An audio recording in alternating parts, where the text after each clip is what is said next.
considering Groff and Dr. Scorenstein are the only ones who can see in the dark, I was actually curious of if anyone has, like, a light on. If Kyra was having trouble to see, she would start using dancing lights. And just keep those going? Yeah, I know. It only lasts a minute. Can we it's like a really shitty flashlight. Well, think about this. You know, doctors have those headlamps, old school doctor headlamps. Do they? Are you talking about like the reflective disc thing? Yeah. I never knew what that was for. It's for reflecting light to like look in people's like eyes or look in their ears or whatever. It's more of a reflector, not a headlamp. But I was going to say that would have to be light for there to reflect. So I guess. I mean, here's the thing. He's reflecting your dancing lights. Here's the thing that I would say. Like, I mean, you guys can have a torch. I was gonna say it would make sense. Dancing lights is just a fucking cantrip, right? It's not like you're using a spell. Well, so here's what I was gonna say. Yeah, you can use dancing lights. I have no issue whatsoever with that, obviously. But the other thing that I was gonna say is, if you guys want to invest in lanterns, you can buy a hooded lantern, which gives a 30-foot dim, or 30-foot bright, 30-foot dim. So it gives you like 60 feet of light. The thing is that it burns for 6 hours on a pint of oil. So you would have to just keep that refilled. But I'm perfectly fine using the dancing lights. That's a hooded lantern. Oh. I don't think... I'm going to say darkness has not gotten that annoying enough for Kara to consider investing in one of those, but she might at a later date. Okay, and I need to look and see what the specifics of dancing lights are. Each one sheds dim light for 10 feet. I'm looking at my character sheet, and I'm just like, why the fuck is my health so low? And I'm like, oh, that's right, I'm level 1. Yep. Well, you should be level 2. Yeah, you should be level 2. Well, remember, I'm the one who fucking passed out before the end of the last session. Yeah, but no, I leveled your character up. Yeah, your character is level 2. Oh, let me refresh my page then. Yeah.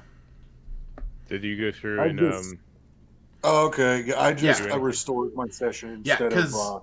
Because now we're good. Yeah, because now you can use the dash, disengage, and hide as a bonus action. Yeah.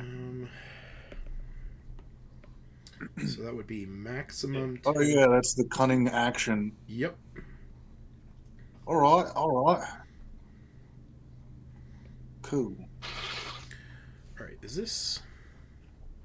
Yeah, that is. What color do you want these lights, Altman? Purple. I can change the color. I believe so. You can saying you can make them. I guess violet then. Okay. I didn't realize I could. Violet. You're turning violet, Violet. Turn turkey form on the dancing lights. Like that? I wasn't looking. Yeah. Okay.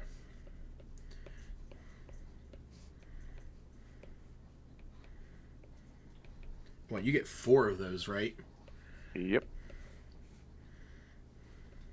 Now, do they just like kind of like randomly float around you in a certain radius, or can you control where they go? I use a bonus action to control where they go. Yeah. Oh, okay. So okay. It is, you can move them up to 60 feet. A light must be within 20 feet of another light created by this spell. So basically, with how I sort of just had your group set up here, like if we do, something like, keeping the 2 squishies in the middle, keeping the, somebody with dark vision in the front and back, and the 2 fighters, like this setup right here would be would be possible, or yeah, like that, Well, I'll propose this. Do you want me in front just for possible ambush purposes, or me in back for possible disengage and sneak attack? Yeah, it's up to you. What's the front and what's the back? This is the front. Okay. East is front. Okay. Oh shit! Wait, you guys are on Encounter Plus. Lucas, can you link me that in an email, please? Yeah. It's in the chat too. But I don't have Discord on my computer, and I don't feel like downloading it. You should probably get that on your Don't computer. be a I, baby. remember, I have to limit what I'm running on my computer at the same time. It's not that smart. There is a web client for Discord too. I don't know if it would be easier on your computer or not. Yeah, I don't know. it's not that great though. It doesn't really work. Kevin, I sent you that link last time. Check your emails from my stuff before. Oh, I thought it would have had to have been a different. No, it's the same thing every week. All right, hold on. Yeah, so if you save that link, Let me just check my history.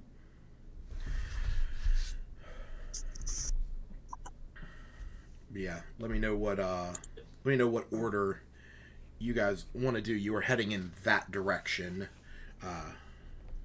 I'm okay with this order. But Lucas, I figured out how I'm gonna have everybody's picture set up, except for Charles. Okay. Charles is the only one I still need to talk to about it. Interesting. Yeah. I look forward to seeing how that turns out. I don't know. I think I'm just gonna describe it as I don't know how to do the Photoshop thing. Oh. So I tried downloading the thing, and it's like, oh, you downloaded a new Windows page. I'm like, that's not what I wanted. What the fuck's going on here? Oh. There we go. Now I got it up. All right, we're good. All right. So yeah, like I said, well, if you guys are good with this setup, you sort of got the brutes on the outside, got the casters in the middle, as it should be. Yeah. Keep the strong boys on the other side. Yeah. All right, and let me pull up the recap because that is what we will go over real quick. All right. So it's gonna be a little bit of a longer recap than it normally will going forward, just because there was a ton going on last week. But as Kyra and Gerard made their way to Targos aboard the ship known as the Wraith, they hit a large ice floe and the ship began sinking into the water. Climbing atop the ship, the crew began to pull it from its watery grave, and Kyra and Gerard helped the robed figure from the cabin as he appeared to be choking on something. A fisherman setting out for the water saw the incident and ran to the nearest town to help. As he barged into the Grumpy Moose, he called out to anyone that was willing to help and also needed a healer of some kind. 4 patrons of the tavern stood ready to help and followed the fisherman out to the ice. When they arrived, Groff, Smith, and Wu went about helping the crew pull the ship onto the ice, while Dr. Scorenstein looked at the choking patient. The doc was able to discern that something was lodged in the man's throat and was able to reach in without much issue and remove it. Turned out to be the pendant he was wearing. Kyra then cast Healing Word on him to stop the bleeding. With their combined strength, the others were able to keep the ship from creeping further into the water. When Barry went back aboard, he revealed that Pan had died trying to patch up the ship. Captain Skanda told Barry to throw him into the water, and this really did not sit well with the group, which Wu was able to take. We had our immediate pilfering of the dead. Yeah, his little pouch. I'm sorry. He's a recovering thief, okay? Yeah. Kleptomaniac. Yeah, that's the word I was looking for. Thief. We'll go with thief. Yeah. Quick, check his butthole. No. Now with the ship on solid ice and the men stabilized, the group headed back to the largest tavern, the Black-Bearded Brother, and tried to help the robed man. On the way back, Wu met with Hlin, who watched the events unfold and mentioned that the group seemed well-intentioned and worked well together, and that they might make a good group to help him with his job. Once all at the tavern, the group chatted a bit and introduced themselves. During this time, it was revealed that there was a pirate ship that crashed just off the shore of the Sea of Moving Ice, and it may have some rum and other spirits on it. They also did mention that they saw a dragon flying around. During this time, Wu brought up that he was looking to get together a group to help deal with a string of murders that has gone on in a few of the towns. After some deliberation, the group agreed to help. Being without warmer clothing, though, Kyra and Gerard asked to be shown where they could get some and were taken to an inn known as the Buried Treasure. Here they met Cora Malfoon, who was able to get the two travelers warm clothing and some snowshoes. While there, she brought up their son, who went missing for a day during a search and rescue mission. While there, she brought up her son, who went missing for a day during a search and rescue mission for Bremen's town speaker. She said that after he returned, he was very aggressive and brutish and had this lump of black ice with him. She said the next day, two tieflings showed up and took him to some castle by his own accord and said to never look for him again. Cora asked the group if they could...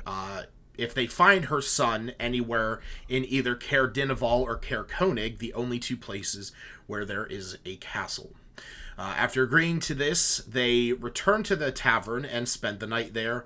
In the morning, the group began heading towards Targos, but were caught off by a surly dwarf who claimed that they agreed to work for him the night before. He claimed that they came to an agreement where he would pay them 5 copper for each trout that they could catch. The group protested this fact, but the dwarf was not hearing it. The only thing that stopped the dwarf was when a half-elf girl named Tali showed up and told them that he was sending them off to their grave due to the monster in the lake. Tali told them of the sightings and rumors and mentioned that she is studying the creatures here in the north and wants information on the creature. She offered 10 gold and a scroll of animal friendship to anyone who could get some information. Intrigued, the group listened to Tali and agreed to head out onto the lake to see what they could learn.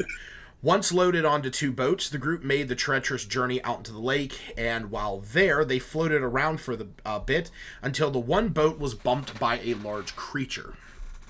Kyra cast dancing lights in the water, and after it rammed into one of the boats and tossed Smith into the water, the group watched a plesiosaur breach and began attacking the lights. Once the group heard that it was talking, they convinced it to come over to the boat and discussed with it. We talked to it. Yeah. They learned that it was a servant, they learned that a servant of the Frostmaiden granted it sentience and told it to attack fishermen on the lake, otherwise it would make it dumb again. With some amazing rolls, Gerard was able to explain to the creature that it could not be stripped of its awakened state and that it did not need to attack people. The plesiosaur agreed to stop and told Gerard if he never ever needed any help in the lake, he could call on him. With that, the group returned to Bremen with 2 boatloads of fish and talked with Tali and the dwarf. Tali got her notes and gave the group the 10 gold and scroll. The dwarf paid them 16 silver for the 16 knuckle-headed trout. After getting their rewards, the group began making their way east towards Targos. An hour or so later, they were ambushed by 4 crag cats. And that's where we're picking up. Yeah, Falstenstein doesn't, or Scorenstein doesn't remember any of that. Yeah. let's just say he was blitzed out on some expired painkillers. Yeah. Oh God. All right. Oh, man. So yeah, it's been there. it's about a 3-day journey. He was bored with fishing. Took like so 18 expired ibuprofen or something. Oh man. Yeah. So like I said, it is about it's about a mile and a half from one town to the other, but it's gonna take you about 3 hours to get there. And after about an hour, as you are all sort of strolling by, Kyra maintaining But I was wondering, what do knucklehead trout taste like? just casual conversation as we're walking before the thing. Yeah. That's all I wanted to do. I mean, anyone who's a native up here, so pretty much anybody but your Rard would know how they taste. I don't know what trout tastes like. I'm not a pescatarian. Yeah, I don't know what trout tastes like either. Like fish. Oh, Thank but you, like, Doc. but like blood or halibut. No, in all honesty, trout is a more mild fish. It's like what people would say a lesser fishy fish, almost like a lesser fishy salmon, almost mixed with like a cod. Fishy fish. Okay, So it's like it's a white fish. got it. All right. Yeah, so as you are walking along, you're all sort of bundled up, you're wrapped up in this cold weather clothing. The snow is just bustling towards you. And with the dancing lights, you have this small area. Basically what this looks like for everybody but Dr. Scorenstein and Groff. This is what it looks like. Holy shit! But like, is the snow? Is it like a full blown whiteout? It's not completely. Like, you are. I mean, it's slightly obscured. You're not able to see very much. But So maybe like the first sequence in Red Dead too. Yeah, kind of similar to that. Like you can only see like roughly a couple feet in front of you, but other than that, everything's obscured beyond that. I mean, for you and Groff, you guys can see out pretty far, and yeah, the snow's coming down, but it's not cutting you off a few feet in front of your face. It's not a blizzard right now. So you're still able to see out to where you are, but because Smith and Kyra and Gerard and Wu do not have dark vision, what you see on the map, these little globes of light, is all you're able to see. So, yeah, I have to invest in some lanterns. Yeah. Vast difference in Well, I can see perception. just fine. I do have a torch on me that I can light. Yeah, but you see, I have to cast it every minute, and it's getting a little boring. Do you want to cast your torch there, Gerard? Yeah, I guess I'll light the torch. Okay, yeah, we'll say that happened not too long after you guys started out. Yeah, because the torch only lasts for an hour.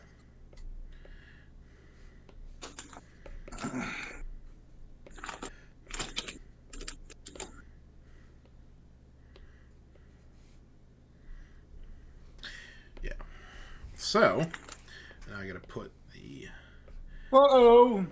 It's like straight out of a cartoon. You light the torch, and all of a sudden you see all the big bad creatures. Oh god! Put it out! Put it out! Unlike a cartoon, we couldn't see the whites of their eyes for some reason. Yeah, it was. It was like basically you guys were a couple minutes out of the town, away from the lights that were there. At this point, it is about midday. Like the sun is out to a degree, but it is only just creeped along the horizon, so things are still dark. After a point, Gerard lights his torch, and you're walking along, and eventually you hear this. You get to this part where there's some sparse trees, and you hear a rustling and then a growl as four large white cat-like creatures descend from the trees around you. Are we talking like direwolf size? I mean, we're talking large. They're large. So yes, technically, this is what it looks like. I want to pet the kitty. I pet the kitty. I think you might lose a hand or off. So everyone roll initiative. Woo. What's that? Suddenly the fishing seems like a horrible idea. Nat 20. Nice. Slash the 20. I mean, Woo! 23. So 14! Groff. Woo. woo 6. Good job, you two.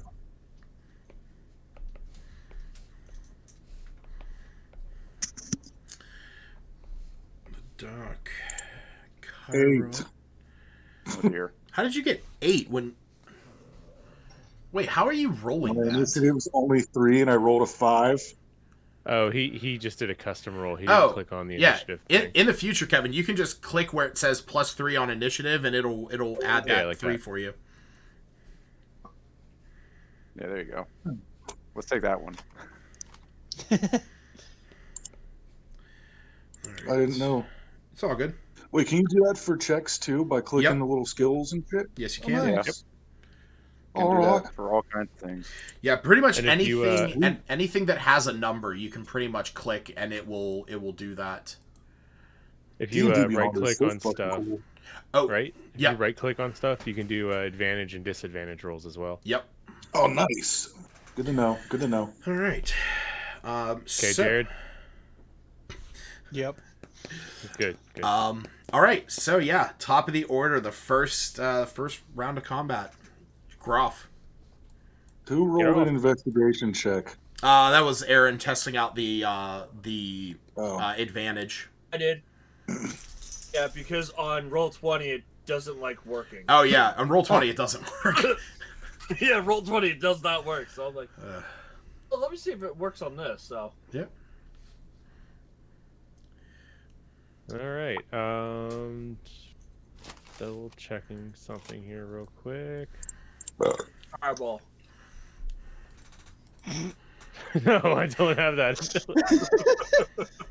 We need to I warm wish. this place Thank up. God. I think C1 is good as any to start, so I'll Okay. roll to attack that. I'm pretty sure that hits. Oh yeah. And then I'm going to use my favored foe Okay. feature I got here. Check that.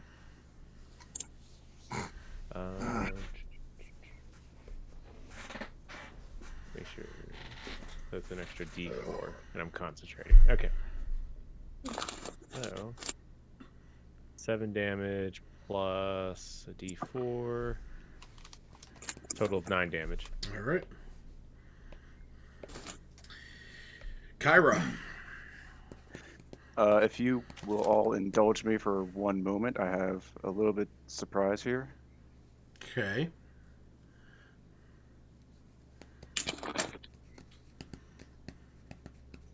All right, Yarad, just like we practice, you're up.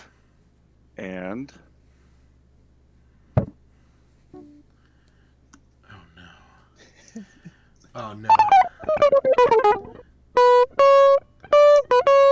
Yes.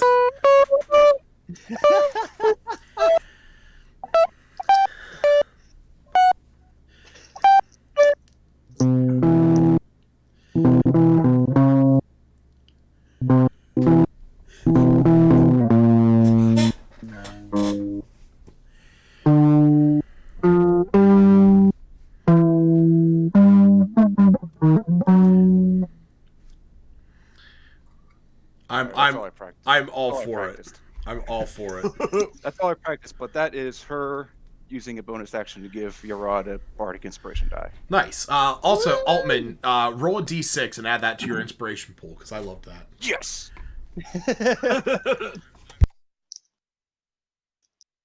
All right. All right, now Wonderwall. God damn it. Nice. All right. All right. So what are you doing as your action? Her action will be... Well, have to maintain concentration on dates and lights just in case. Well, also, can she even see the crag cats? She can, because Gerard has his torch. Yeah, Oh, I okay. lit a torch. Oh, So right. you could cancel dancing lights if need be. Yeah, so the torch you're able to see out to like that far. Gotcha. Yeah. Cool. All right. Well,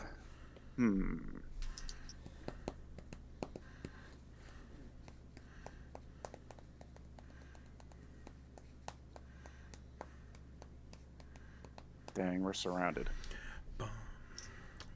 Yes, we are. But this might not work as well as I want, but I'm going to try it anyway. I'm going to cast Minor Illusion. I have a range of 30 feet. I'm going to try to target sort of the northwest corner of C1, like right behind it. Okay. I think I have a range. I want to create a sound of like the roar of a bear, like right behind the cat. Okay. For C1. For C1. Behind C1. Okay. Yeah.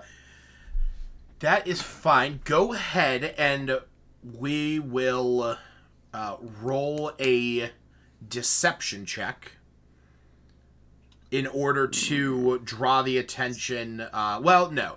Actually, yeah, let me roll for the cat. I was going to say, if it helps, creature can determine it's an illusion with a successful investigation check against my spell save. Yeah, we will handle that. But it has to use its it has to use its action. I just now discovered I can zoom in myself on Encounter Plus. That's true. Yeah. Okay, yeah. That's fine. I'm so blue. Yep, that's my turn. okay. So it's gonna Shit's do purple. that investigation. Oh man, that whew. DC's 13. Yeah, it is. Oh no. So I don't know if you can see my rolls. I don't think so. Yeah. At we least I we can't. can't. Yeah. Wait, What? can you guys not see it? 16? Oh yeah, you can see it on Encounter Plus. I got a 16. He succeeds that. Oh, damn it. I mean, that does use his action, so he can't really do anything on his turn. So you did save that, but Yeah, but I know it's fake. that's true. That's true. But on Well, it's just a sound. So. Damn. their Sorry, turns, Groff, I was trying to give you a little vivid advantage there. all right. So the dock is going to. Did they move? No. Yeah. Dr. Scorenstein, you get hit for 6 points of damage. Is there a doctor in the house? Oh, wait a minute. Oh dear. Woo, that attack misses you, and Smith. Somebody please call a doctor. You are the doctor. Smith, you get hit for 6 points of slashing damage. Okay. All right. Good thing I'm invincible. Okay.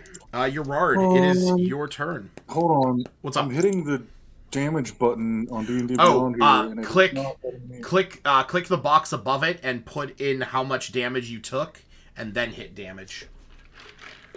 Ah. I said I took 6 points, right? Yeah. Okay, thank you. No, 60. Fuck you, man. All right. How are Good. you so fucking dead? My max is 19. You're not You would DM be anymore. You're literally down dead. in the trenches with us. You can't do that anymore. Go ahead, Jared. Okay. Don't forget you have an extra D6 to use against a with or add to a attack roll, ability check, or something. Oh yeah, that's right. I do. Thank you. You can use it whenever in the next 10 minutes. You gonna talk to these Screw it, guys too? No. That's not yet, at least.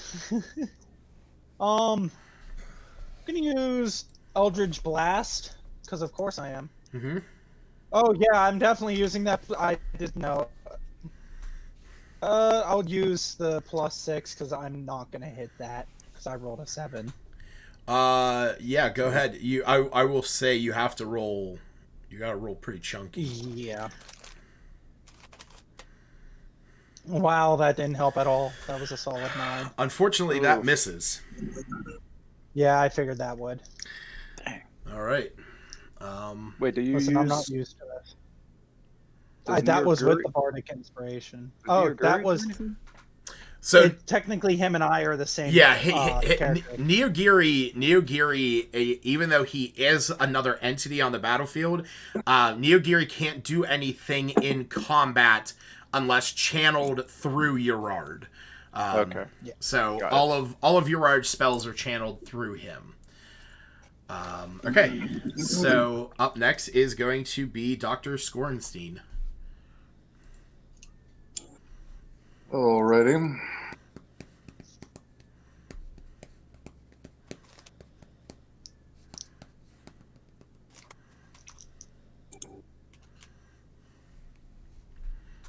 But yeah, Lucas, that was one thing I was going to ask you about. To like boost Neoguri's HP, would that be bond level, or would that just be like when I level up, I talk to you? Or that's like that? going to be the bond level between the two of you. Okay. Yeah. Gotcha. Yeah, you'll be able to get that up a little bit quicker than leveling up with him. So because his HP doesn't really boost up the same as anything else. Gotcha. Mm-hmm. All right, what you doing, Kavarda? Well, what I am going to do is attack with my rapier, Okay. and that is going to be on C2. Yep. Is that right? Yeah, C2. That's right next to me. Okay.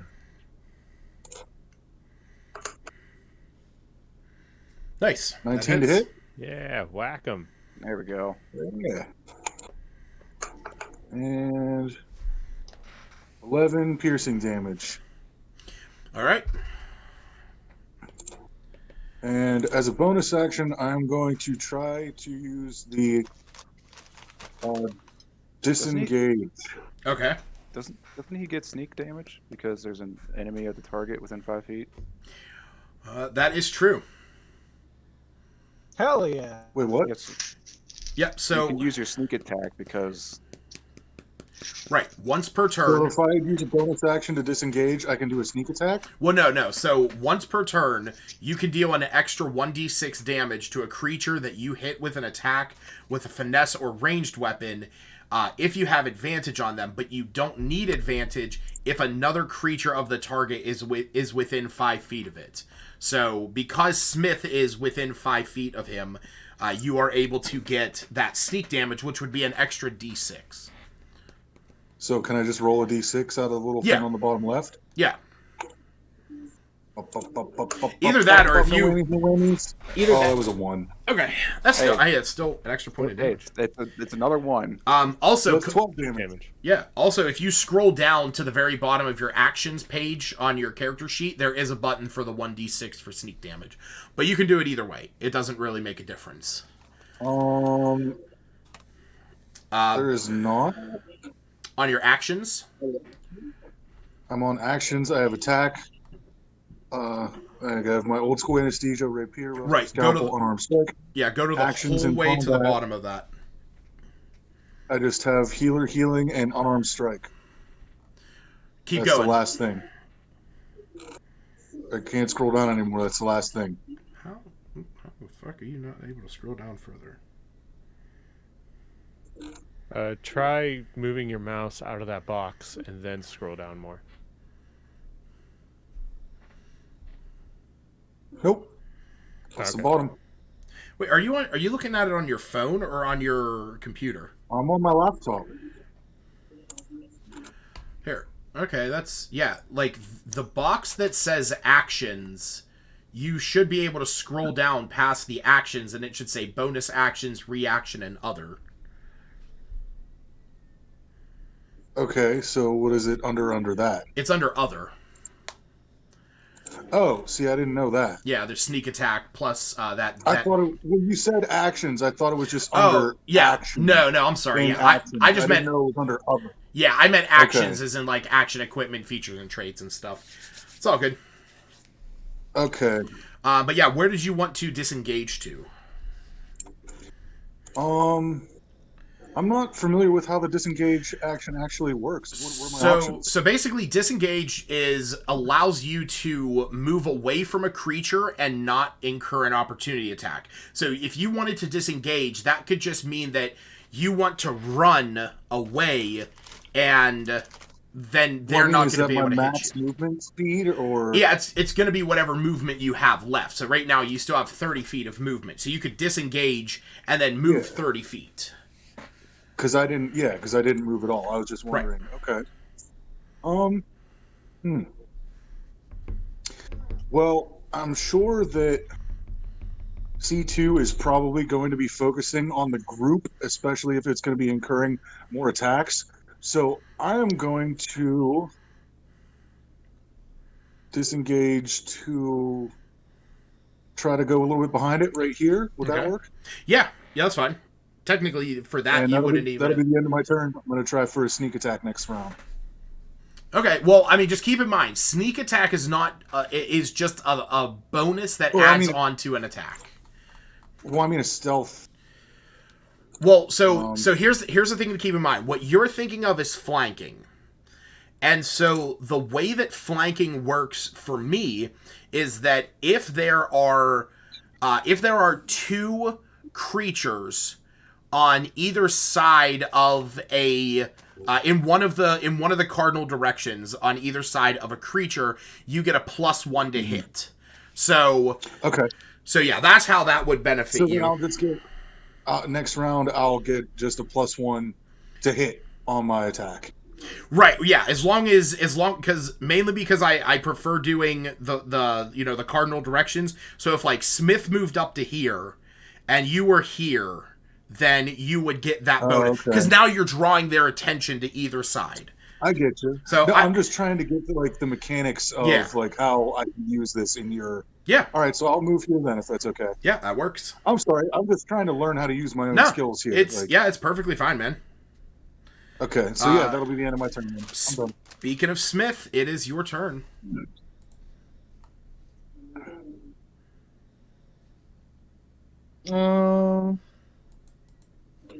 Rage and attack. Okay. Yeah.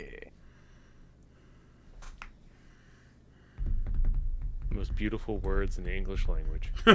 Which one are you attacking? C2 or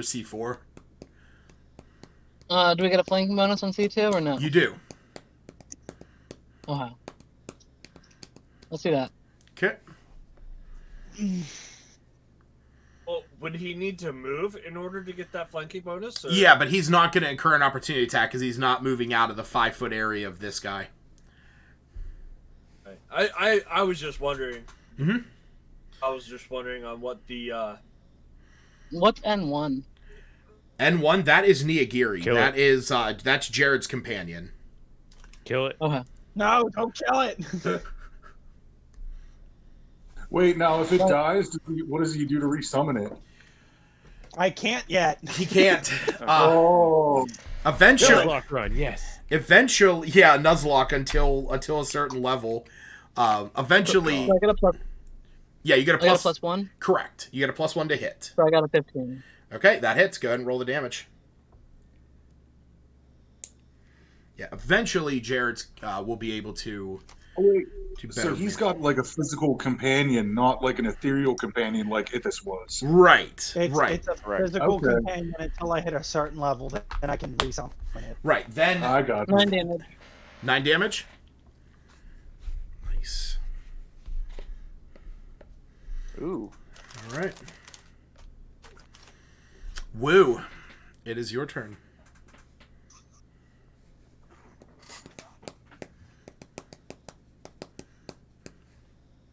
I got a mouthful of chips. It wouldn't be D&D without that. That's right. Nope. Yeah, right? So, Oh man, how I miss dip. Yeah. Yeah. dick. So, is there any place that I could move along C3? Get that +1 with So I am gonna say, if two people are on like the exact corners, I would be willing to do that because you're technically still within melee range. So yes. Okay. Well, I mean, I'll what go if here. using a ranged weapon? If outside that if range, you're like, using get a crossbow ranged or something? if you're using a ranged weapon, you do not get the flanking bonus. That is yeah. So like you have to be up because you're sort of drawing its attention from each corner. I get you. No, I was just wondering how it works. Okay. So yeah, you could definitely Yes, move out to I that. won't move then because he's using a bow. Oh yeah. Now keep in mind, a bow within 5 feet is disadvantage. Yeah. So I'll Why just are stay you where using I'm a at. bow? I'm not. No. I Rolf am. is. Oh yeah. Well, so yeah. So here's the thing. Even though Groff isn't engaged with that one, you would still get the flanking bonus until he moves away because the cat's still like between 2 targets. It's just once I thought you were saying. No, yeah, once he Okay. moves away, like he could not be, some distance away and shooting in order for you to get that. I just wouldn't get the flanking bonus. Correct. Yeah. Right. I thought you were saying since he has the bow. No, yeah. I'm Because using swords. he hasn't done anything yet like that. Gotcha. Okay. I'm going to attack my main hand. Okay. Nope. Crit fail. Oh, Oh God. Bring back the crit table. Oh god. No. No. Oh no. How awful. No, because that's how Lucas lost his hand. That's right. Yeah. Now offhand, Yep. Oh, that hits. that's a Ooh. 15 to hit Yep. and 5 damage. All right. Oh, excuse me, Groff. It's your turn. Okay. Do this. I'm assuming that hits. C1. Yes. Is that a critical? No, it wasn't. Okay. I have +7. Gotcha. So that's a total of 11 damage. All right. Kyra. wow. Okay.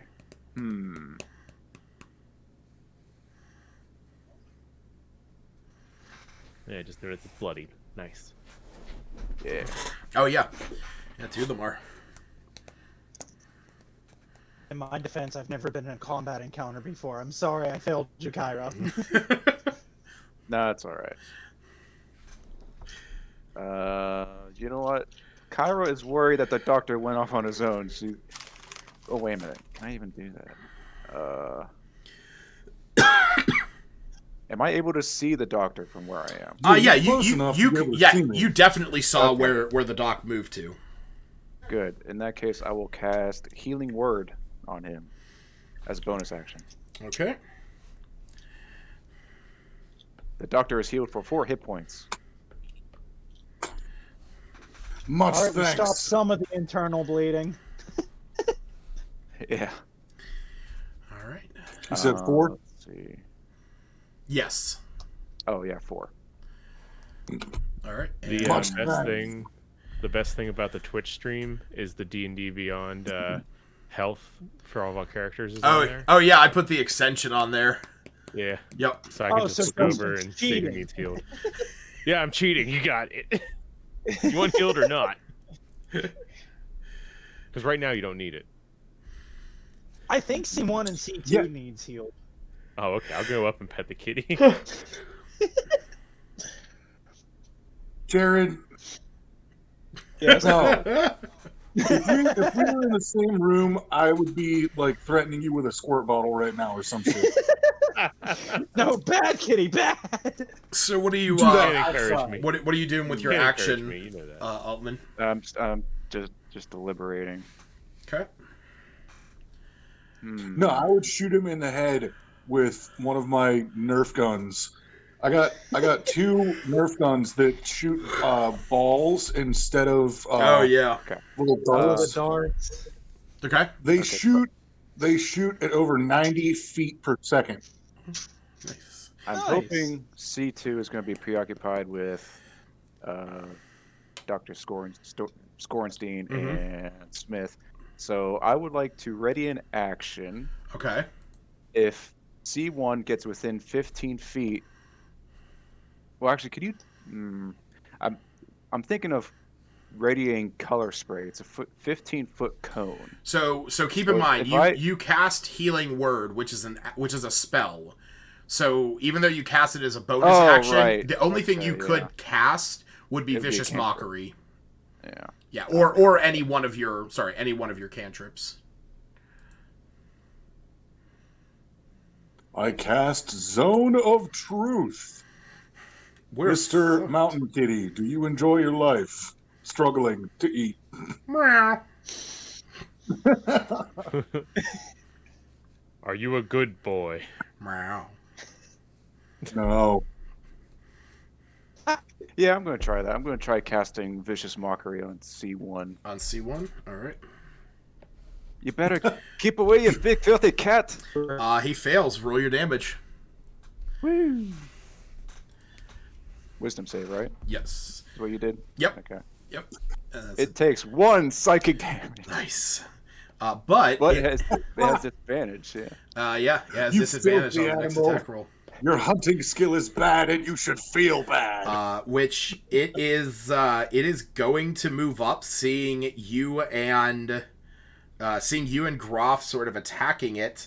I'm gonna flip a coin here to see which one it's going towards, the one that just gave it a headache and insulted it, or the one that's been shooting at it. And we're gonna say I think the answer's obvious. We're gonna say 20. 20 is gonna be Groff, and 1 is gonna be Kyra. Sorry, Kyra. Damn it! I knew it. Yeah. Shit. Yes. Wow. I mean that's still bad for you. Wow. I'm going to regret my decisions. You take 10 points of damage. Holy shit! As she scratches across you. Wow. That was you insulted her. She's not too happy. Wait, Sentinel, what did I moved up to C2, didn't I? Oh yeah, I'm sorry. I moved you guys back a minute ago to show a point. Let me see. When a creature within 5. Oh yeah, so you could use your reaction if you wanted to make an attack against that one. Let's do it. Yeah. Sorry, yeah, I moved you guys into different positions. Ooh, that's rough. That is rough. Well, we will chalk that up to the simple fact that this one is going to try and attack you. Okay. Smith, you take 5 points of damage. Actually, that would 2 be points? Yes, that would be halved for your rage. 2. This one is going to 2 plus 2 is 5. It's going to turn around and attack Woo. That hits. Jesus Christ. I know. Woo, take 10 points of damage. Damn. I don't think you... Oh, wait, actually. No, yeah, that wouldn't have helped. And C4 is still... It's gonna blow! Yeah. God damn it. C4 is gonna move up and attack at Gerard. Sort of the non-threatening one in the direct center. Opportunistic hunter, I like it. Jared, no! Jared. I guess he takes crit damage. Hold on. What a shame.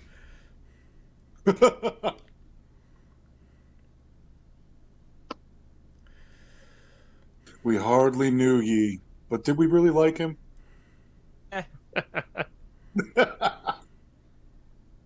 Brutal. Fuck. Jared's internet just went down. Oh no. He's got a hotspot. Tell him to use it. Does he have unlimited data? Actually, I don't know if he has a hotspot or unlimited data. I do. The I data or assume data? everybody else does. That's not how the world works. Oh, it should be. You guys hear that Comcast Oh. is going to start limiting fucking data? Yes. Yeah, Well, they that's- already have. Yes. It's You can pay them an extra $30 a month, and they'll let you have unlimited still. That's fucked. Although I did see something that maybe they're holding off on that limit for now. So, he's rolling. no. He's That's rolling. that's me. That's me. Jared. Jared. No, it's him. It has his name Yeah, on I it. know it does. Jared messaged me and said he would have. I said you took 11 points of damage. He said I would have cast Hellish Rebuke as a reaction. So.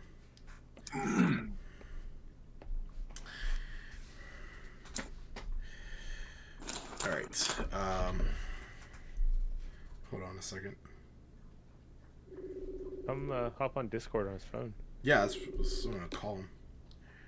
I mean, that's what I'm doing. For whatever reason, Yeah. the cable's down, the internet's down, we only get channel 2, and the phones are dead. Oh Jesus! So are you able to pull up Discord on your phone?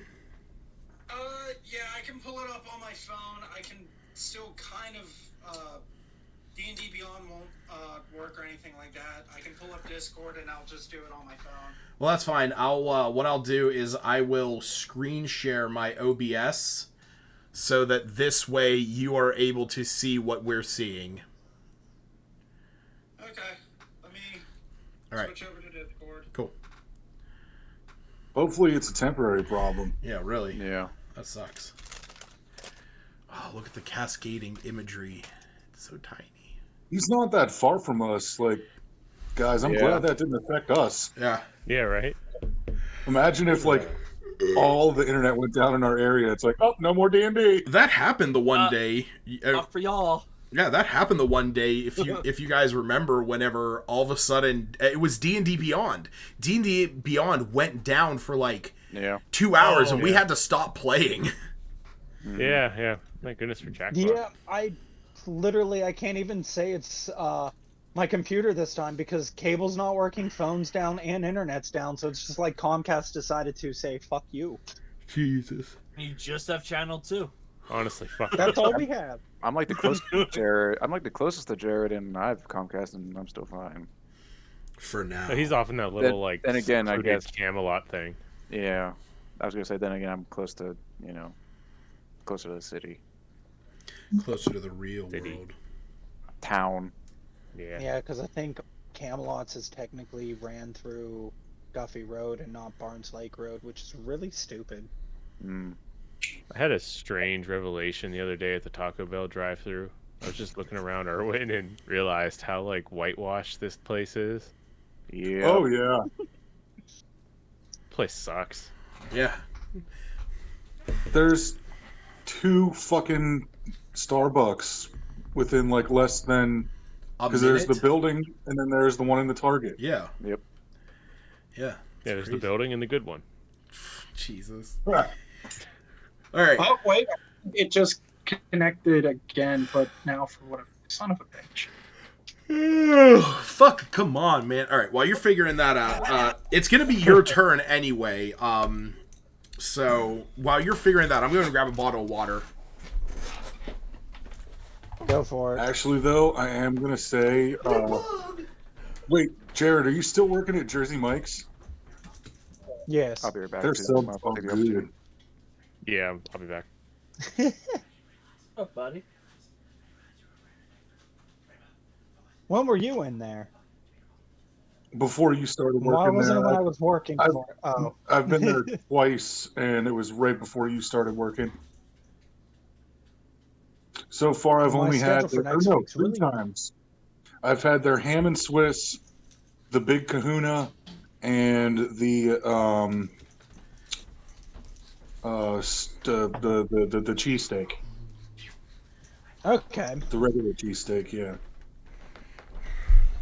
Why the fuck would you guys put wheat bread for that shit? Listen, man. Some people like their wheat. The same reason that people come in and ask for gluten-free bread as at a sandwich shop. Okay, That first I of can all, understand, people that, but wheat bread? For a Philly cheesesteak? What the shit? Hold on. Hey, if that's what the customer wants, that's what we give. I will defend wheat bread because I do like wheat bread and like toast for breakfast and for grilled cheeses sometimes. But like, I mean, a wheat bun. I don't think I've ever done that for a hoagie. I'm not saying I don't like wheat bread. I'm just saying, wheat bread for a Philly cheesesteak, though? I mean, if you're getting a Philly, yeah, I'll agree with you there. If you're getting a Philly cheesesteak to begin with, you're already making a bad decision. Like, why? It's like, yeah, I'll go to McDonald's and get 4 Big Macs, 3 large fries, and a Diet Coke. Whopper. Excuse me. Oh my god. That's like when I used to work at the White Oak Giant Eagle back in the day. This lady came with like a whole, like literally a cart full of Skinny Cow ice cream snacks and Diet Coke. And I was like, okay, yeah, these are good decisions if you don't eat 8 of them in one fucking sitting. Well, just because she bought them all at the same time doesn't mean she eats them all at the same time, to be fair. Yeah, we're not. Kevin, this lady was very, very, very. Okay. I mean, I know I'm fat too, but this woman was like having trouble walking and had an oxygen pump around her neck. Jesus. Yeah, that's so basically what you would see at your typical Walmart. Got it. It's the Giant Eagle Walmart. That is the one fucking Larry the Cable Guy joke that I will agree with. He's like, you better go to that Walmart after midnight. That place becomes the Ministry of Silly Walks after midnight. Oh no! Oh. Like you just see all these people fucking waddling, limping, and riding go-karts around and shit. Like, like, oh, you have medical problems that you're obviously embarrassed about. Oh, hey, that's when I shop. Yeah, it's either after midnight or like 5:30 in the morning. That's when I shop. One of those two. Like, really? Those are the closing hours of the Ministry of Silly Walks before the actual public comes back out again. So, man. Jesus. Anyway. Well, we're waiting on Justin, but Jared, go ahead and make your turn. I completely forgot when I took damage. I was Dancing Lights is concentration, so I lost concentration. I'm going to use Life Siphon, not through Neoguri, through me. Okay. On C1. Okay. On Sweet. C1? Or C4 was the one that attacked. Well, it's a range. Yeah. Well, it's a ranged spell attack. Okay, that's fine. I would get disadvantage if it's against C4, wouldn't it? No. Or no, since it's a range. No, ranged spell attacks don't fall. It's if you're using a bow or a cross, like a ranged weapon has disadvantage within 5 feet. Ranged spells do not. Jesus Christ, that was a nat 1. Oh, These virtual dice suck. God, well, wait, right? why did you? It was a make a ranged spell attack. Yeah. Yeah. God, that does suck. Can I use my inspiration that you gave me to redo that? I mean, technically, your inspiration is points that you can add to it, so it depends on how many of those you have. So we're. Yeah, you would need. Okay, so like we're doing that. I thought we whatever. were doing it. Yeah. Yeah. Shit. Well, I wouldn't have needed 10, but you would have needed more than You also that. have Bardic Inspiration if you wanted to stack that on there, but I don't know. Yeah, he can't cast that like that. These freaking virtual dice suck. This is stupid. I want to play D&D in person again. What's that? I did. I used it because I missed the first time around, and it didn't matter. Yeah. Well, you only get it for one turn. Yeah. No. Yeah, because it's for the next one. Wait, you already used the Bardic Inspiration? He used it last time. Oh. Yeah, because I missed last time too, because I can't seem to do shit. I will say that C4 did take a fair amount of damage from your Hellish Rebuke. Oh, okay, so you did do that for me. Thank you. Yes, so that was taken into account.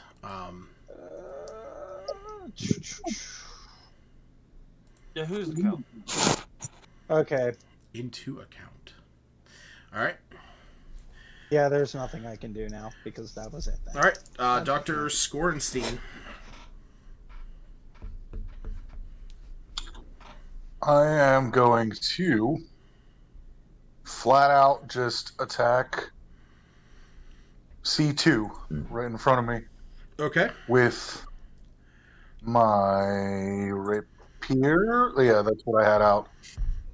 Okay, so let me roll it. Nat 20! Nice. 20. Very nice. All right. So, and Max damage plus regular. Yeah. So that's the thing. 17 to hit. Well, so here's the way that we do this. So when you roll max damage, you're gonna roll your die. If you're rolling it as is, we're gonna take the first number that you roll, just because D&D Beyond automatically rolls the quote unquote standard critical damage. So this would be 7, and then your bonus. It is you get that sneak damage as well. So go ahead and roll a d6. Okay, so that'll be 17 plus a d6? No, it's going to be a little bit different, and I'll explain why. Okay. So the way that I do rolled a 3. Okay, so the way that I do damage is you get your normal damage. So for this, it's 1d8 plus 1d6 plus 3, because that's your weapon, your sneak, and your bonus. Okay. And then you get the maximum that your rolls would have been. So 8 and 6 would be 14. So for you, this would be 13 plus 14. Holy crap. Yeah.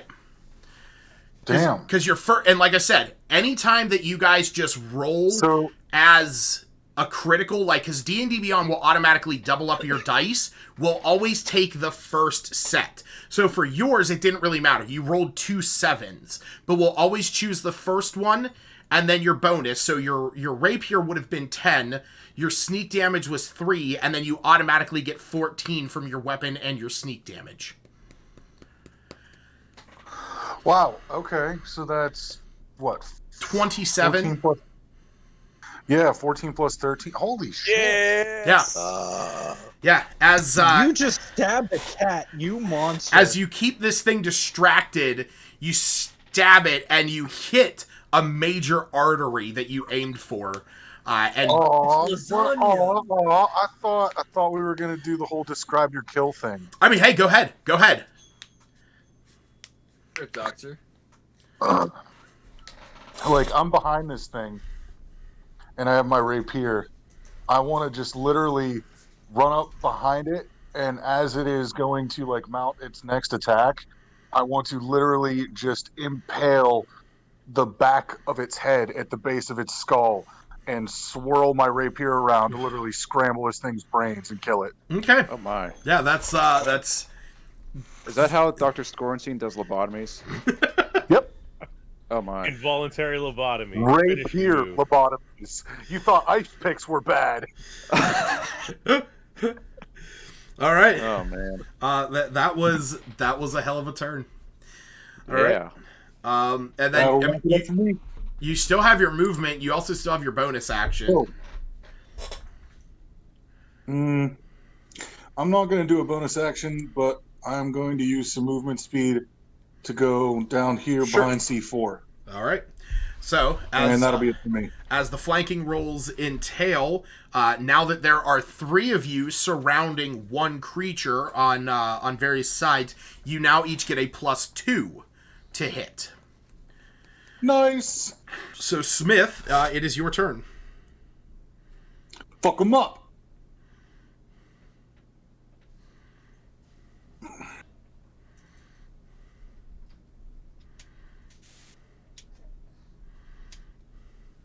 Is he unmuted? Smith? Sorry. Oh, there you go. There he is. So I get a +2 against C1? You do. Let's do that. My second nat 1 of the day. Ooh. Oh man. Maybe change that digital dice. All those basic dice. Maybe spend some money. That is rough. I don't know if... Or is there anything else you're able to do? No, that'll be it. All right. Dang. It's going to be Woo's turn. Oh. I'm going to attack C3. Okay. For Nice. 24. Go ahead and roll the damage. 9 damage. Bonus to hit with the offhand. 15 to hit. That hits. And 7 damage. All right. He is bloodied. Nice. Groff, it is your turn. I'm trying to think what I'm going to do, and it's going to suck either way. Yeah, it is.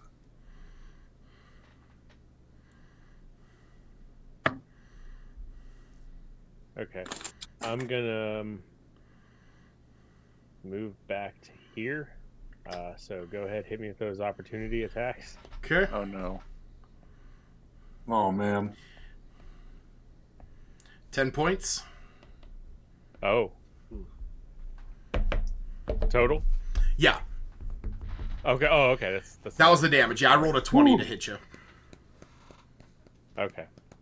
All right. And then I'm going to... what kind of roll is concentration again? Is that... It's Constitution save equal to... half damage or 10. Yeah, whichever is higher. Which yeah. is the same in this case. Right. So I lost my concentration. Okay. No. Half the damage would have been 5. Oh. Yeah, you only took 10 points of damage. Oh, my max is 20. I'm all messed up. All right. Yep. So then I'm still concentrated. So I'm going to attack C1. Wait, did you roll an 8? 8 for concentration. Right, so that means it would have failed, because the DC equals 10 or half the damage you take, whichever is higher. Oh, so it's still 10. Okay. Yeah, so yeah. It did fail. And then I think my attack missed anyway. Your attack did miss, unfortunately. Okay. But hey, I mean, well, never mind. Kyra. Okay.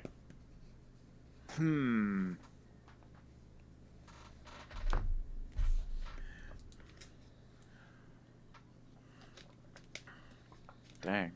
Not quite.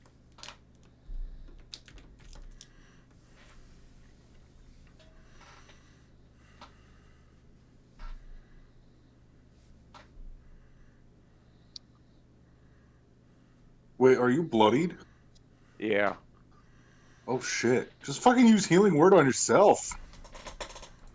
Yeah, I that's what I was think kind of... everybody but you and Smith are bloodied. Yeah. Woo, Groff, and Kyra are all bloodied. Oh fuck! Yeah, the doctor's doing a real good job of keeping his team alive.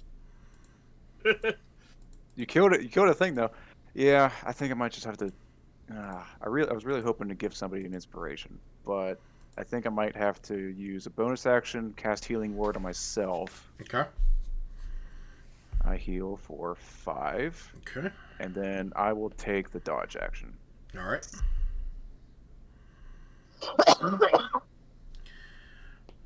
I quieter Smith. Shari. All right. That one misses. Phew. I'm assuming that was attacking me. That was. Sentinel? Yes, go ahead.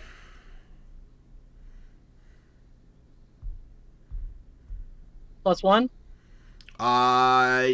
Yes. Because it was sort of... 12? Unfortunately, that still misses. This...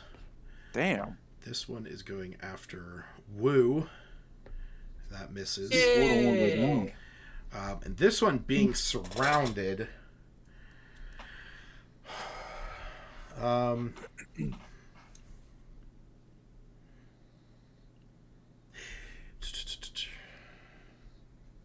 Yeah, this one is going to very quickly turn around and attack the doctor. No. Yeah. Damn it. You take 7 points of damage. And then this thing is going to start booking it to the south as you hear it growl in the direction of the others. So that means Gerard, Smith, and... or actually, it would just be Gerard and Dr. Scorenstein are going to get opportunity attacks. Okay. Because it's a reaction, right? Correct. And, against its AC, so I mean it is running away out into the darkness. You do it as an attack.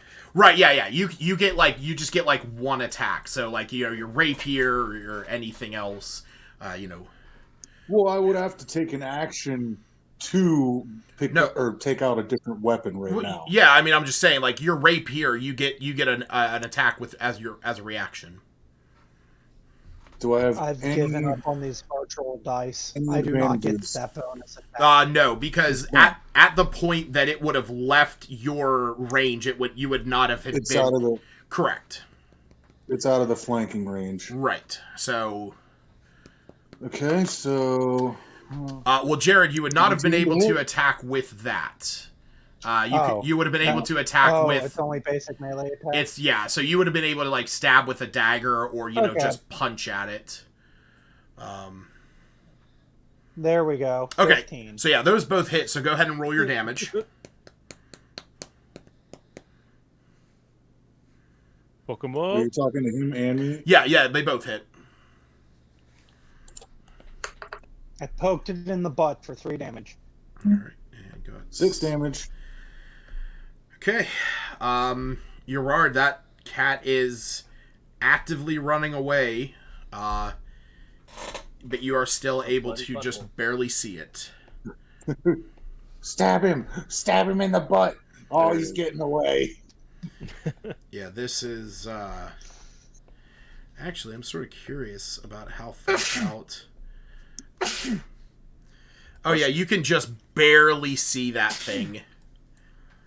Okay. Let's see if I roll another fucking 1, since I did 2 so far in a row. Eldritch Blast. I think you just need to change your spell. Wow. Apparently, What? I need to stop roll virtual. roll that 3 ones in a row. No, roll that again. I want to see if it's the spell.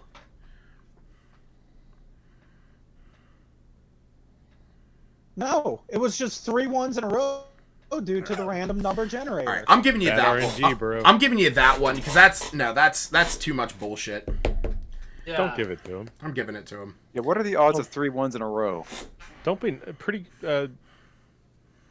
Justin, you're not 1 the in DM 6. anymore. Shut up. What 1 is in it? 60, I guess. No, it multiplies. It's like 1 in like 6,000. I can't do probability. Yeah. Or no, 1 in 8,000. You would take 20 times 20 times It's 20. like 1 in and then- 8,000, Yeah. something like that. Wow. 1 in a whole hell of a lot. Yeah. Yeah. All right, go ahead Let's just go with ahead that. and roll the damage. God damn it. We're gonna say that this was Niyagiri like pulling it out of you. All right. Works for me. That There one's we go. 8 damage. Yeah. Yeah, for the first time you actually see Niyagiri like actually cast a spell. Yeah. Because the Eldritch Blast just comes out of him. All right, it is the Doc's turn. You can see this large cat is running away out into the darkness.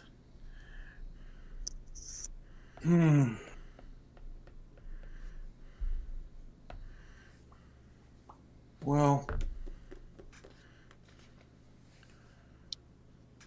I don't really have any ranged attacks, and I don't have the movement speed to catch it. Or do I? You barely do. You'd have 30 feet to get up to it. Well, that's what I just moved. Because I was Yeah. So you have enough. here. You have enough to run up to it. Alright, I'm gonna run up to it and try to fucking stab it with my rapier again. Okay. In the butthole. Oh dear. As it's running away, oh no, you don't. Where did the doctor go? 9 to hit. That misses. I tripped and fell in a snowdrift. Yeah. Damn it. Smith. Right before I was swung at it. Smith, it is your turn. You just watched the doctor run off after that other one, and you still got the one behind you that keeps going after Kyra. Yeah, let's go after C1. Yep. Okay.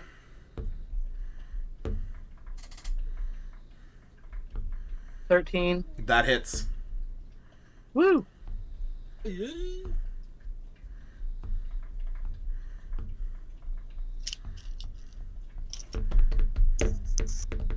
Damn. Can I reroll that? No, not that one. Damn it. 6. But he got one in a row. What are the odds? I know, seriously. He did roll a 1 before, though, right?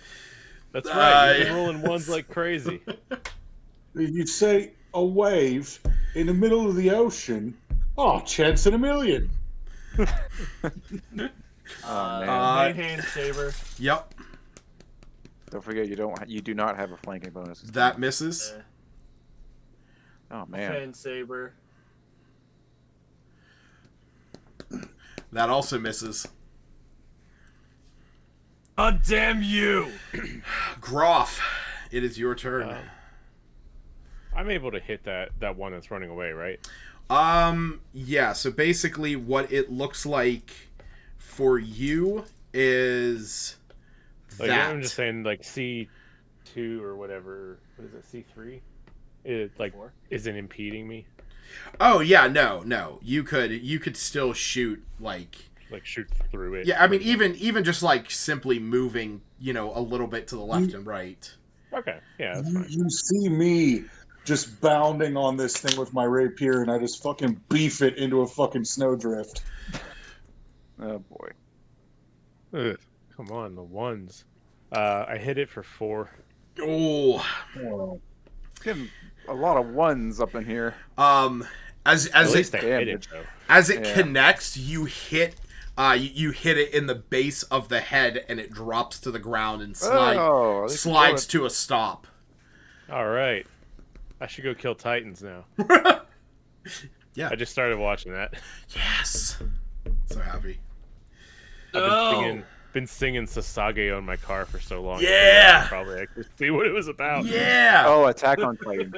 Yeah. Yeah. Devote your heart. I was like, what show are you talking about? Okay. Give up your dreams and die. I was hoping Groff was gonna kill C1, but instead I Had to will get rid of the straggler. Sorry. I guess I'd rather contend with the immediate threat, but that's fine. Groff is going to do what he's going to do. I'm going to take the disengage action, do a good old Dark Souls dodge roll to the southeast, get behind Smith. Okay. And along the way, I'll say, this is one of your area, lad, and I'll like pat him on the shoulder. But since I'm only like 4 feet tall and he's like 6, it's really more like on the waist. Yeah. And with that, I'll give him a dive Bardic Inspiration. Okay. So Smith, A good slap on the ass. Get in there, bud. You. Oh no. Smith, you have inspiration for the moment. On the topic of Attack on Titan, really quickly, I saw this funny picture on 9gag the other day. It was a screenshot of the first episode of Attack on Titan on Pornhub, and it was like hot MILF gets eaten directly in front of fire. Oh no! Oh no! Yeah, that's not wrong. It's upsetting. We all know that scene. Oh god. They were just rose petals. That's all they were. They were rose petals. It wasn't blood, it was rose petals. Yes, liquid rose petals. Liquid rose petals. Made from his mom's blood. Oh man. She's All right. not dead. She just went to Hawaii. Yep. All right, Smith. This one is going to attack you as it starts to bound away. You're going to get an opportunity attack. Oh, did not mean to move that. The dead live. Oh, it was right there.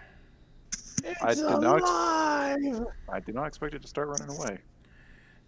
What's the deal with Bardic Inspiration? It gives you you add a D6 to an attack roll, ability check, or saving throw for the next 10 minutes, but you only use it once. Basically, if you rolled like 11, you could add a D6 and maybe you'll hit it. Mm-hmm.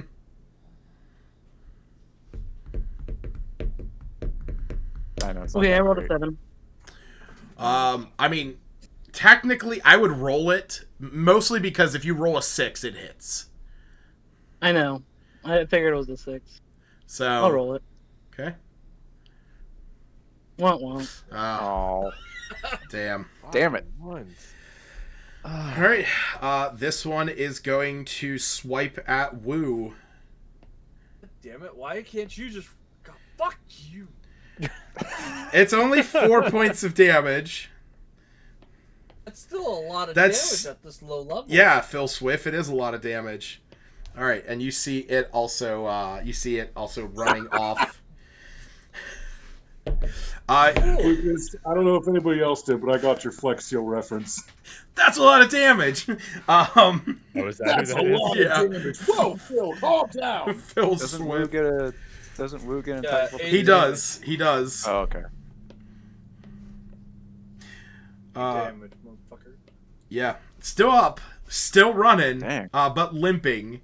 And yeah, it's Yorard's turn. If you want to do anything.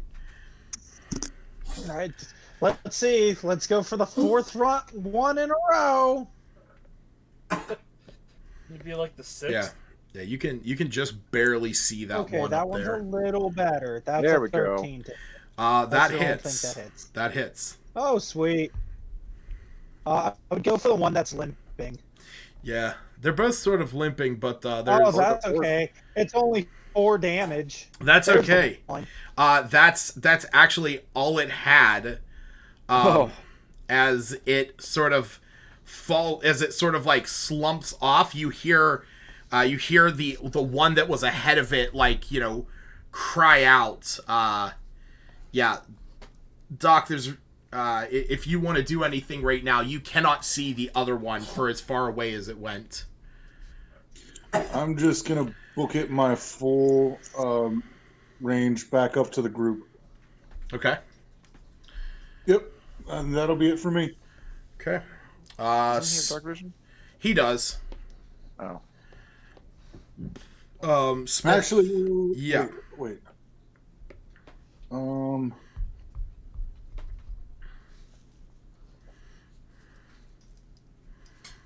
Hold on. Can I actually make it right up next to Wu? Yeah, from Instead? where you were, yeah. And I am going to use one use of my healer's kit. To restore his hit points. Can I do that in combat? Yeah. Yeah, that's you. What do I roll for that? You I can't click on it. You don't. So basically, it's when you if you're referring to your healer feat, when you use a healer's kit to stabilize a dying creature, as an action, you can spend a use of your kit to restore 1d6 plus 4 hit points plus an additional amount equal to the creature's maximum hit die.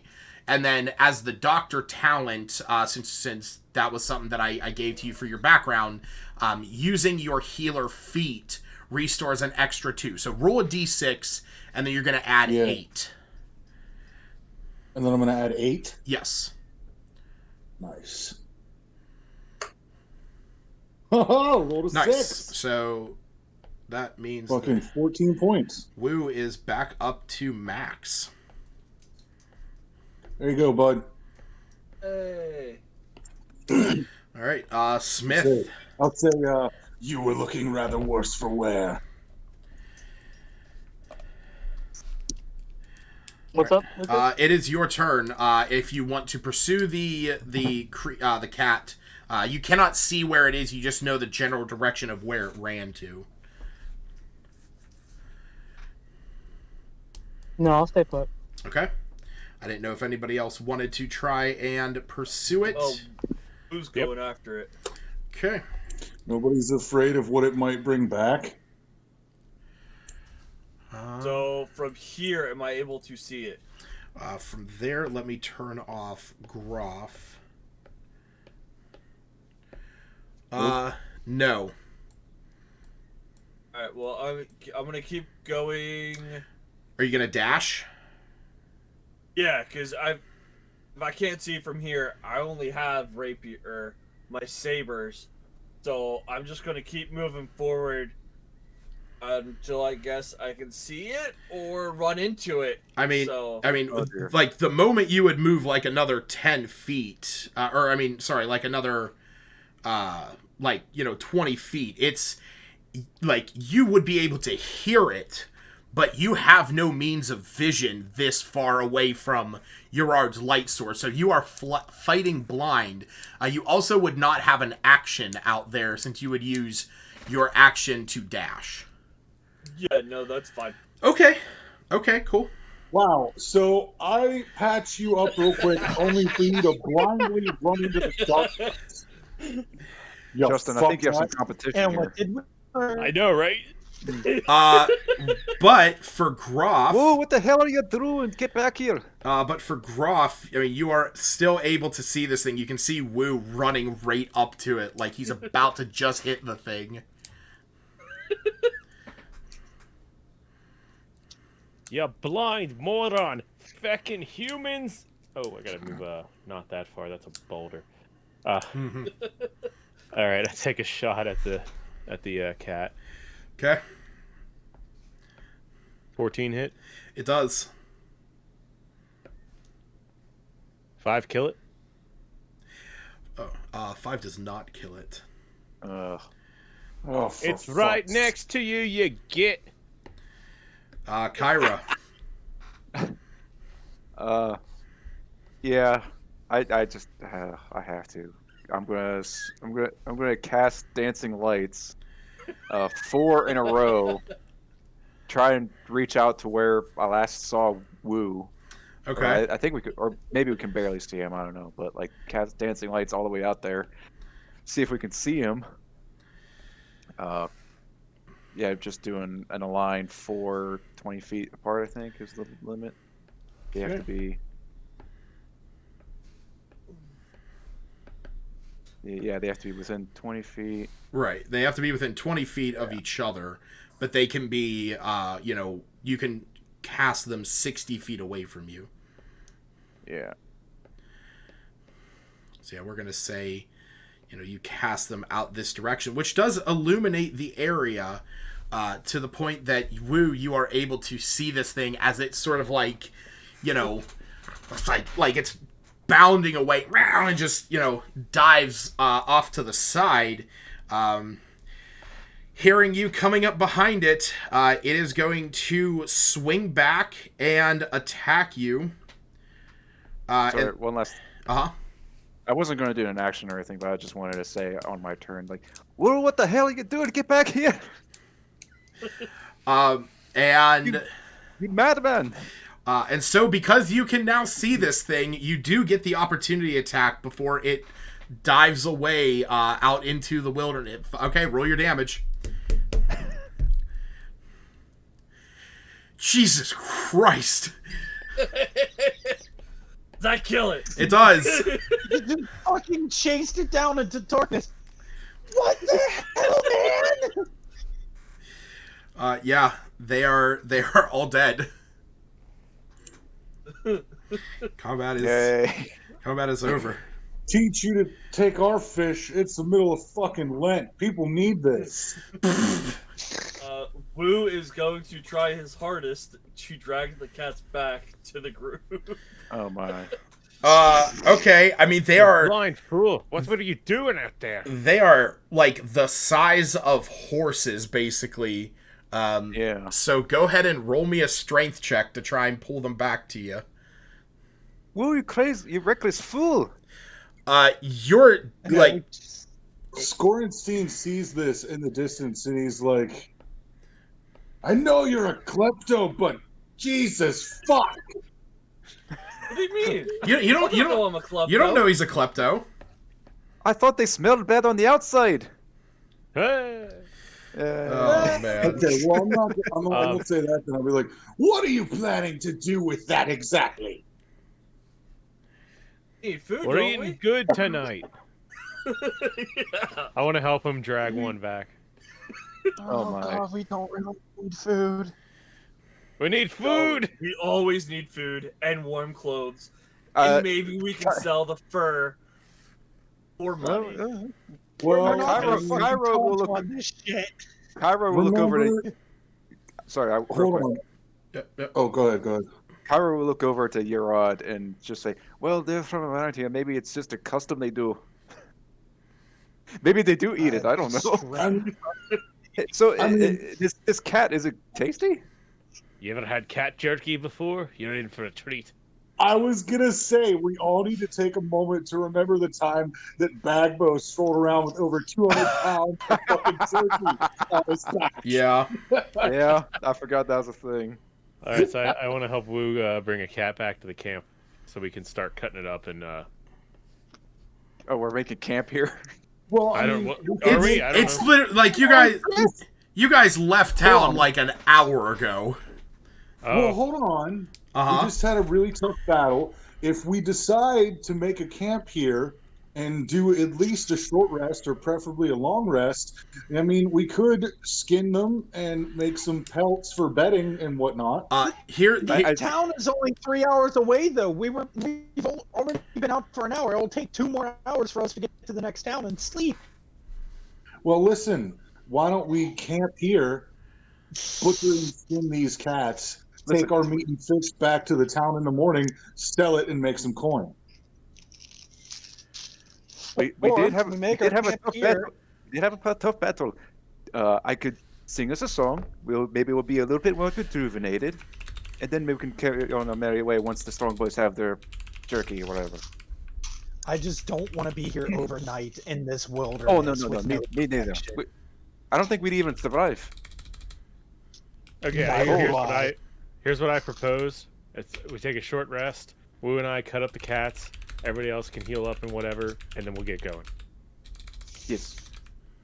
Sounds good. This is about as close as I could agree with. I'll follow all of you. Lucas, how many pounds of cat jerky do we get? I mean, there were 4 large I guess cats. cat meat. I guess it's not jerky yet. We need like salt and stuff. But I mean, 10 feet big, 10-foot big monsters. Like that's a lot. Roll a of survival check. Anyone who wants to try and get meat off of these things, roll me a survival check. Absolutely not. I just want to start doing my song of rest. I'm just gonna kind of do my short rest. That's fine. If you guys are doing your short rest, if during this time you guys want to do this, well, we all know that a doctor is only one step away from a potential butcher, so let me try. All right. I think there are a lot more steps than that, Doctor. Few more steps. It's cold outside and its hands are shaking. Oh my goodness. Never mind. Hooray! I got 8 hit points back. I'm gonna say in total. You're able to get together about 16 pounds of meat. Holy shit. So now this is the stuff that would actually be salvageable for the most part. Like there's Well, I mean, yeah, those things would be in the area they're living in, they would be lean as fuck. Uh-huh. So like I feel like the meat would be like exponentially like stringy and sinewy because it's all fucking muscle. it's gonna be very tender. And like because they kept warm with their fur, not fat. So that's not good eating meat. Jared, you can add a d6 to your healing if you use the hit die to recover hit points during a short rest. Oh, cool. Thank you. Yeah, so let me know if you guys are rolling your hit die during your during your short rest to recover some hit points. I did. Because I rolled it. What are we Wu and doing? Say it again, Smith. What are we doing? A short rest? Yes. Does the people who were cutting up the cats also get the short rest Yeah, benefit? yeah. I'll give you that. Okay. Okay. I mean, cool, I figure you're not doing anything more strenuous than that. If you are using a hit die, you can add a d6 to that, thanks to my Song of Rest. Cool. I'm Ooh. up to 13. So D10 plus 8. Ooh. I rolled an 8, so if I'm adding anything, I'm just back up to max. Nice. All right. Sweet. I am also back up to max. Okay. I am also currently at max. Also, Jared, what did you heal up to? You healed up to 12, I believe. I'm up to 13. 13. I'm 2 off of max. Okay. And what are you up to, Altman? I'm maxed out. Okay. And Smith, did you max out? Yes. Okay. But that's okay It's because always I got my max spell out. slots back Yes. because of the warlock pack. That's right. Oh yeah, sweet. When you cast Hellish Rebuke and then you cast Life Siphon, I was like, man, that's a ballsy move. And I was like, okay, hey, yeah, you probably are gonna have a short rest. All right. So with No, that, I just used life siphon because I'm like, I need health back yeah, now. yeah, I get that. All right, yeah.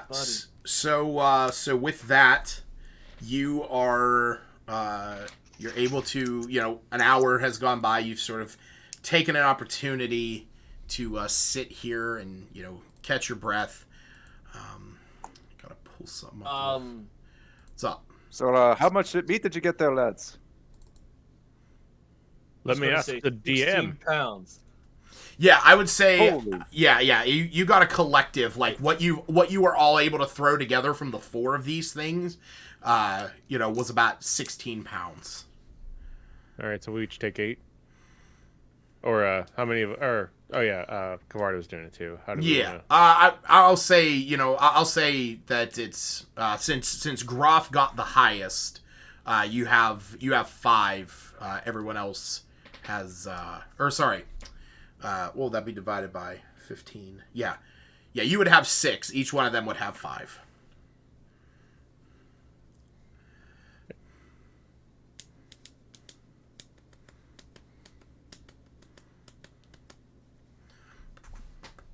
All right, I'm ready when you guys are. Is this like actually good meat? It looks Debatable. Like I said, it would be Yeah. very stringy and sinewy. Well, I guess Am I able I guess the meat's to- starving to death. You just got to know how to cook it. Ooh, I can flavor it at least. Some song. Wait, what? So I asked if he could. He said he could flavor it, and I said, "What, with some song?" No, with prestidigitation. It's untight. That is true. Oh, it's just a simple cantrip, but Am I able to at least get 1 fur as well from the meat? Roll me another survival check for that. If you're trying to collect the fur off of this thing. I'm gonna do that too. Okay. You. got a bunch of frontiersmen here. Groff, you're able to get, a decent amount there. Wu, you're able to get some scraps. Unfortunately, it's where the cuts and attacks on this thing were. It's sort of shredded around those, so it's not nearly as nice as the one that Groff was able to get. Also, where So I had a I- headache. So would you say I have a nice pelt or? Yeah, I would say you have a pelt, whereas Wu has more fur scraps. You could possibly make a nice blanket, or maybe like a cloak or something. He's lucky Or- if he gets some socks or a scarf. I'm gonna make something nice out of this. We'll remember this day. Like a snuggie. The hell's a snuggie? Yes, Arctic kitty snuggie. they are. I'd say, Oh, and think it's of this it thing as a that's jacket, but it's a blanket from our area. Must be a it's bird the thing I saw back in Suzelle in Faerun. It's like a blanket that you wear that has sleeves. Yeah. Freaking birds, man. No, it was mostly just the upper class humans that wanted it. Freaking humans, Bro. man. Yeah. Is there a reason that you presume any unknown word to be a sneeze or involuntary bodily function? Yes. Is it mere lack of intelligence? Well, Yes, I have Oh, plus hey. 0. Well then, We just had our first successful encounter as a group. And there's I- already I- insults being thrown around? I'd like to say job well done, lads. All right, high fives all around. Bird boy, girl, boy, girl, Girl. girl. Girl. Boy, bird girl. Watch the talons. Neogiri's just sort of standing there. He pulls out a wineskin, nods, takes a swig back, and puts it away. I've decided we are going to call ourselves the Sundry Sojourners. Yeah, keep working on that. Sundry as in motley or variable, and Sojourners as in we're on an adventure. the doctor joins in the celebration, but kind of quietly turns away at one point, opens a pill bottle, and takes something. In the middle of all of this, Erod will say something that I don't think anybody else understands because I speak in Sylvan, and I look at Neoguri and I go, "You're becoming more of an alcoholic the longer we go." He sort of looks at you and says in Tanuki, he says, "It warms the blood, but only for me." And I want to take this point, and I don't know if anyone in the party would notice what the doctor just did, but I want to take a point to outside of just meta, like tell everybody the good doctor is addicted to pills. Oh dear. Oh, so So- you're literally just playing as House. As of all of, yes, he is like Dr. House. As of all of my characters either being alcoholics or having one arm or having some fatal flaw, yes, the good doctor is addicted to prescription drugs. Your fatal flaw I is the get fact that all your characters are played by you. Kavarda, do we need to talk? Do you need like some help or something? We're here for you, buddy. But I think I have to say Kyra has a passive perception of only 12, so I doubt it doesn't Yeah, cross her I mind. would She just I, assumes- I would say she it. just assumes you're doing doctor things. Yeah. My passive Like, perception was 16.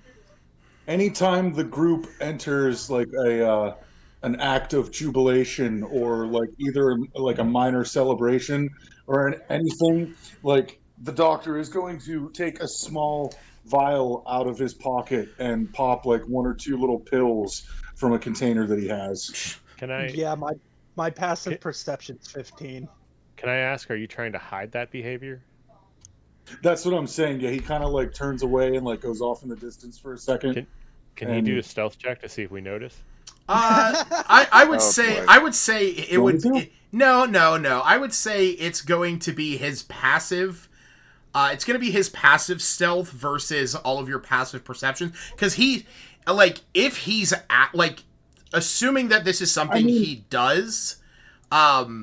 Well, I mean, I have +5 to sleight of hand as well as +5 Right. to stealth. Right, but that's what I mean. So- Like if this is something that you're just like nonchalantly used to, and you're not like overtly trying to like scoot away and hide from people, we'll say that that's your passive. No, he's been doing that for a while. Ever since little backstory that nobody knows, but when he was in medical school, he would actually go to the infirmary or the nurse's office and actually steal medications.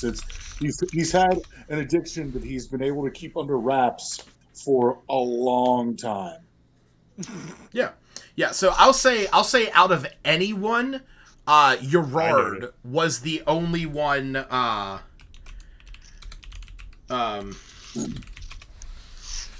Gerard would have been the only one to notice that he would have done anything like that.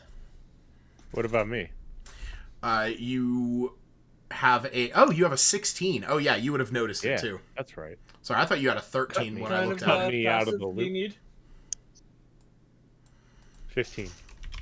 Wait, what are you I'm at talking 13. about, Woo? Yeah, you're 13. You have to beat a 15. Oh, I didn't hear what the thing was. Yeah. Well, you're not rolling. It's just your passive. So yeah, we'll say that Right. Groff and your Rard at least took note, of him, taking that back. Erard wouldn't say anything. He would notice it, but just not say anything yet, because, I mean, he's already dealing with an alcoholic raccoon. Yep.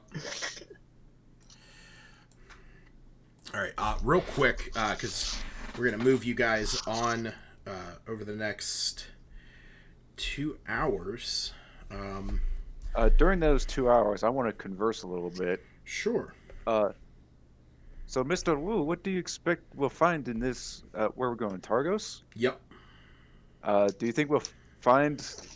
do you think we might find this murderer that you and the other woman spoke of?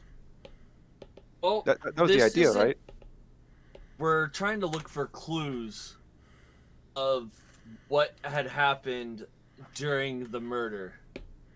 Ah. Hopefully, we'll be able to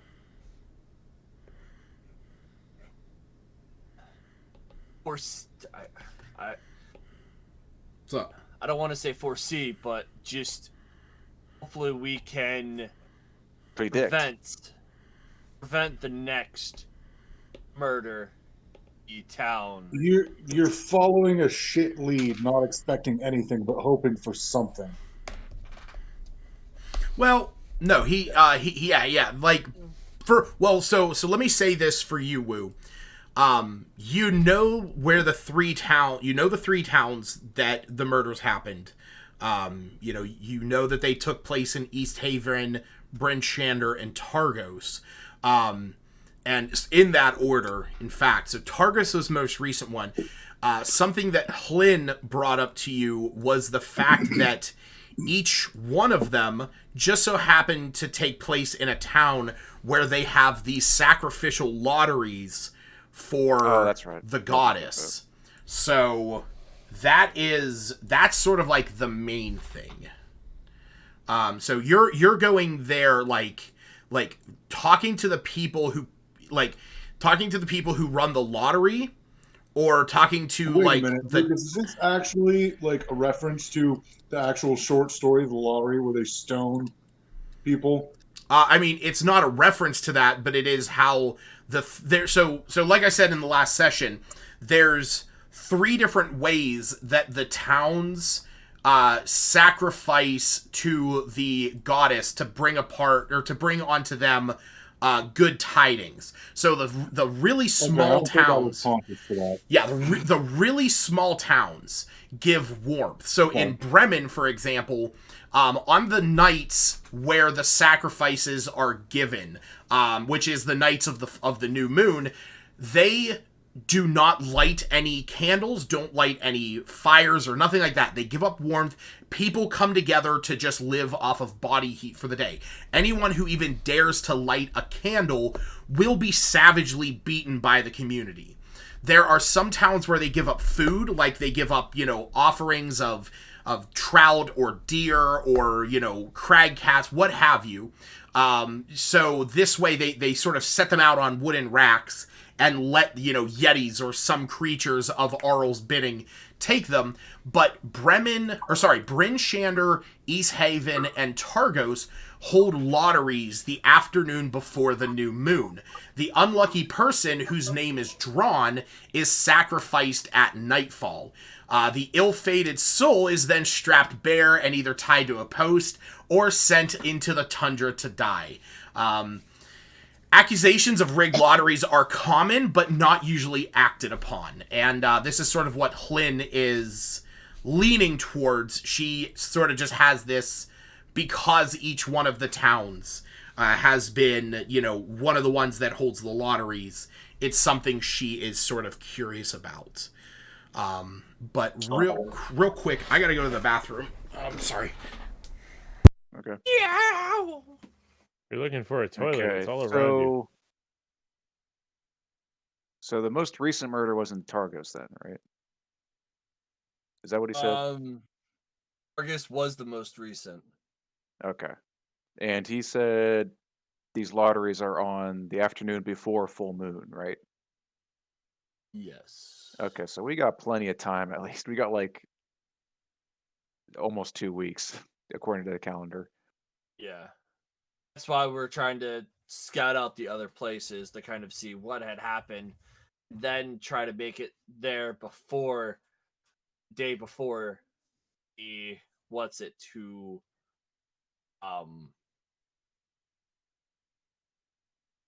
see how they do it and then try to prevent the murder. Yes, is what I'm thinking. Well, even if they almost die, you have me.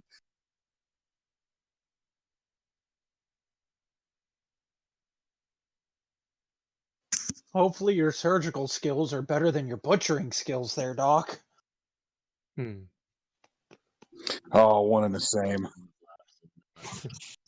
And that's what I'm afraid of. You should be. After he says that, I'd kind of take a step immediately right behind Kyra.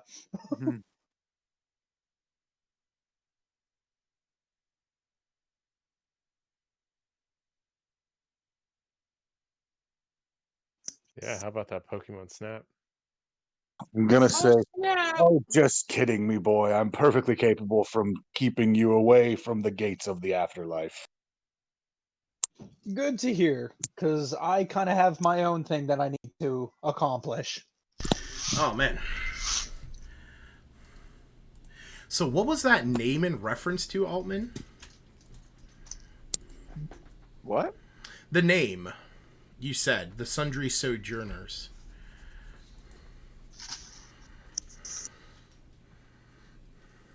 Yeah, what about it? I just didn't know what you said sundry meant. Oh, I mean, it's like I'll look it up. It's like another word for motley. Like an array of things that are different. Okay. Of various like kinds. A variety, a cornucopia, if you will, sundries, a variety of. Yeah. All right. Well, we will keep that in mind, and I will add that. Discard. Yeah, well, we'll keep that in mind for next time. I'll update the title card. All right, cool. So yeah, it's about another 2 hours before you're able to make it to the outskirts of Targos. The rest of your journey is a little bit more quiet. The pathway from Bremen to Targos is not one normally traveled. In fact, Yeah, we took the path less traveled and got attacked by mountain snow cats. To get to Bremen, not too many people are heading out to Bremen, that often. The pathway from there to the other one is not as well maintained, but you are eventually able to make it to the outskirts of Targos. And Wu, as you're getting there, you look into the dossier that you got from Hlyn, and sort of the place where she thought the best opportunity to find out at Targos is talking to the person who is responsible for the lotteries. And what's it? I know the name. Can I read the name? Yeah. So it is it is a person named Scath. It's in Brynshire. No. This is in Targos. Okay. Yeah. What was it again? Scath. Skath.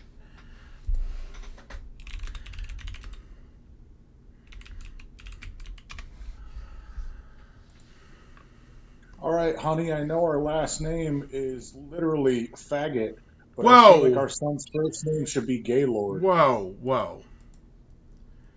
No, that's And just like that, Lucas is now a Twitch fan. That is a legal name of a person who exists. And his parents must have hated him. That's a sad name. Yeah, Lucas it is really now is. Twitch banned. Yeah. Very unfortunate. Well, since we're here, I'm gonna start streaming some music. Yeah. All right. So Maybe yeah, Metallica. like I said, he is. I understood that reference. Yeah, he is. He is the Targos lottery runner. He is a human by the name of Scaff. She does not have much information beyond that for you, so it's going to be up to you guys to sort of figure out, what the case may be. All right then, Mr. Wu. Where should we start? Well, I guess we should get into town proper first. Yes. I have no idea why we're in the water, but yes, we should probably get into town. Is that what? Wait, no, you're not in the water. Much rather sleep in a tavern or inn than outside. I'm on the It's world weather. map. All I see is the world map and all of us in like sea of moving ice. Wait, how are you on the world map? You should be on the map of Targos. Reload your page. Okay, there we go. Yeah. It was on it, and then it went to the map. Oh, I'm okay. like, Yeah, I was gonna say because this is Lake Mare de Walden. This is the city. Yay. So I guess I'm gonna say we should probably start with the inn or a place of gatherings to gather information. I think what my Taverns friend means are to say in. is, let's go get an ale. Okay. Quite all right with me. I'm feeling the itch to perform. Yeah. So there's basically Open mic night. Let's do it. So there's sort of like three main places here in Targos. There's an inn that has, a few places where you can stay. There is a tavern, and then there is a general store. Tavern. Okay. Tavern. All right. Rest of you say Tavern. tavern. Oh, I'd be quite all right. we'll I'd go be to quite the all right store. with the tavern. Well, first of all, Let's what go time to of the general day is it? store and get wasted. Well, first of all, what time of day is it? It's only. Yeah, it's, we should be. Yeah. We should be approaching like twilight, right? Or the darker hours of in the afternoon. So yeah, Or just barely. you guys like got up about I think it was like about 1:00 when you guys were attacked by those creatures. So it would be about 4:00 if all of that rings true in my head. So wait, 1 a.m. or p.m.? PM. Okay. So, I mean, I'm can't sure all the stay general in the store dark, is still Doctor. open. Do we? I propose going to the general store, stocking up on some equipment and possible lanterns for night travel, so we don't have to suffer what we encountered last night. I Yep. agree. It was I literally fully it was agree. literally 3 hours ago. Well, Yeah, but the doctor is true. We should get some lantern. I should probably carry a lantern. I can't see very well in the dark, and sometimes keeping up my lights is a little too much effort, especially when you're being attacked by giant hairy cats who want to eat you. in this land, everything is night. Everything? You saw how hard it was to see. Yes, yes, I did. I'm not speaking factually, only stating the fact that visibility is an issue in this region. For those who do not have dark vision. Yes. All right. So should we split up? Check out the town. I'm fine with that. I know I want to go to the general store to try and find a lantern so we can see. I Before propose all a visit that, to the general store and then the local tavern. Stick together. Yes. I've I've got a quick question. Yeah, buddy. Alban, go ahead.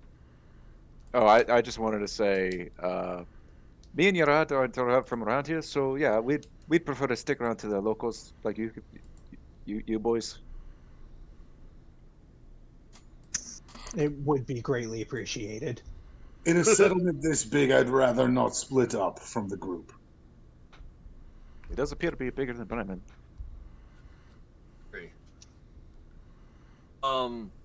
So I would like to try to talk to, whatever the fuck, Jared's characters, or not Jared, Rod. Rod? No, yeah. Austin's character's name. Groff. Oh, me? Groff? Groff. Get off. So would he have, of the cat head?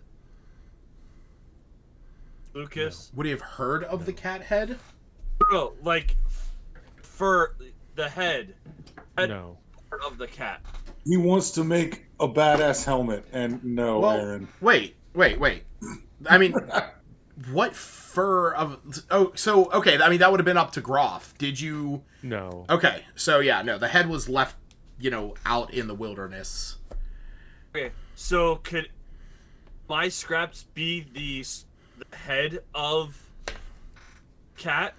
I'm gonna say... Just kind of battered and not well... Yeah, I mean, I mean, like, The Witcher does just decapitate the animals and monsters he kills, so... I mean, if he just wanted to decapitate it instead of trying to skin it... I mean, you're able to get, like, bits and pieces off of it, so... Okay. But, I mean, if he just took, like, the whole head as a trophy...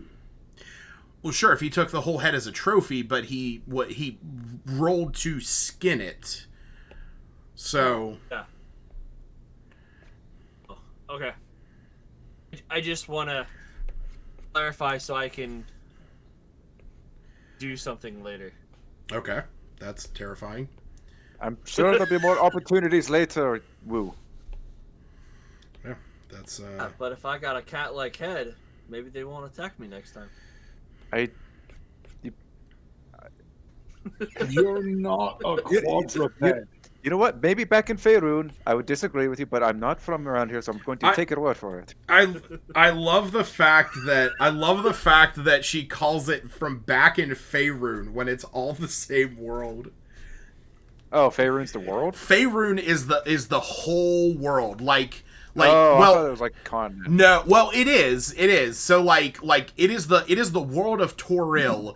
It is the continent of Faerun. So Icewind Dale is still a part of Faerun. Oh, but more than likely, it is appropriate for her to really think of like everything above the spine of the world as its own world, and like down in the mainlands of Faerun. So in her mind, her saying that is probably very appropriate. Okay. Well, I mean, correct me if I'm wrong. So, what was that? Toril or whatever? Toril.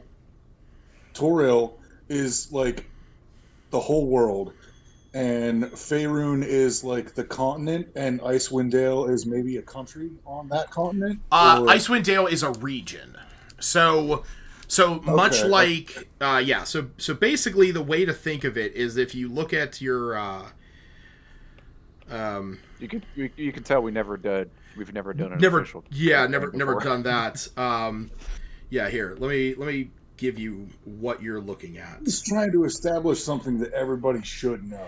Yeah. So the way, where the fuck is that map? Oh, it's probably in here. Yeah, here it is. This is gonna take a hot minute to load, probably on most of your stuff. But this is the map of Faerun. This is sort of the more civilized, focused area of Faerun. There is more down to the south, out to the east kind of stuff. Really not much up to the north. But if you go up to the very top, you'll see that you have, Waterdeep, Neverwinter, Luskan, and then beyond that, up to the north, beyond the spine of the world, is 10 towns. That is where Icewind Dale is. So Icewind Dale is a region, much like the Lurkwood, Neverwinter Wood, the Sword Mountains, stuff like that. It's a whole area. 10 towns just so happens to be the collection of a small group of places that exists in there. I kept thinking of Icewind Dale as like the South Pole or something. Yeah, no. I had never realized it was actually connected land. Yep. Yeah, it is. So yeah, basically on this map where Gerard and Kyra went was this yellow line going up and into there. Yeah. That was sort of the route that you guys took to get up there, because traveling up across here is basically a no-go right now, and traveling up around here just poses so many threats that sailing next to the sea is pretty much your best option, which does pose its own threats and dangers. All right, so we're going to the general store. All I saw on that map, Fields of the Dead seems like a bad area to be in. Yeah, it's not a fun place. All right, so we're going there next. Got it. Yeah, that's it. All right, so you're heading to the general store. Rather go back to the Tomb of Horrors. No. Okay. No, that, I've only heard I'm stories gonna of go pee real it. quick. I'll be right back. Yep.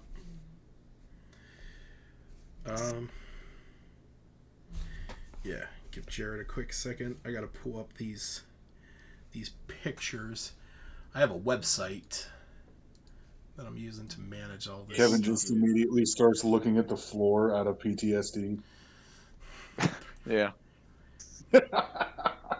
Where's my spear? Or I guess I'm playing Kyra, so poking the ground with a loot.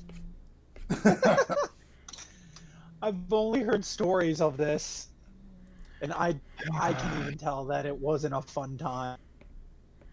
Oh my god. Oh, it was The fun. traps, the illusions, the puzzles, the fucking horrible enemies, the just convoluted. Not just the puzzles, but the red herrings to the puzzles. Oh. Yeah. I'll tell you what, man. I actually watched a video of a guy who was like, we're gonna sit here and we're gonna figure out a way to actually make this a better dungeon to run, where you're not just being an asshole. And it actually came out pretty well the way that he redesigned it. Like there's you guys never got around to this particular part. Or at least I didn't put you through it because I remember thinking how awful it was. There's literally a part where if you go into a room and the door shuts, you cannot get out, and in 10 minutes, a rock falls out of the ceiling and crushes all of you, and you all just die. There's no saves, there's no dexterity, nothing. There's no, like, traps or ways out of it. Once the door is shut, it does not reopen, and you just die. Yeah, see, it's That's just designed to be a fucked. player killer. Yeah, it is. That's fucked. Like, I mean, I played all the Dark Souls, and that's fucked. Like, Yeah. Well, Dark Souls, you can just respawn, so... yeah, like, at least there's another chance. Fuck. Mm-hmm. Yep. That's why I would never do it again. No, I would hope not. At least not part of a story. Yeah.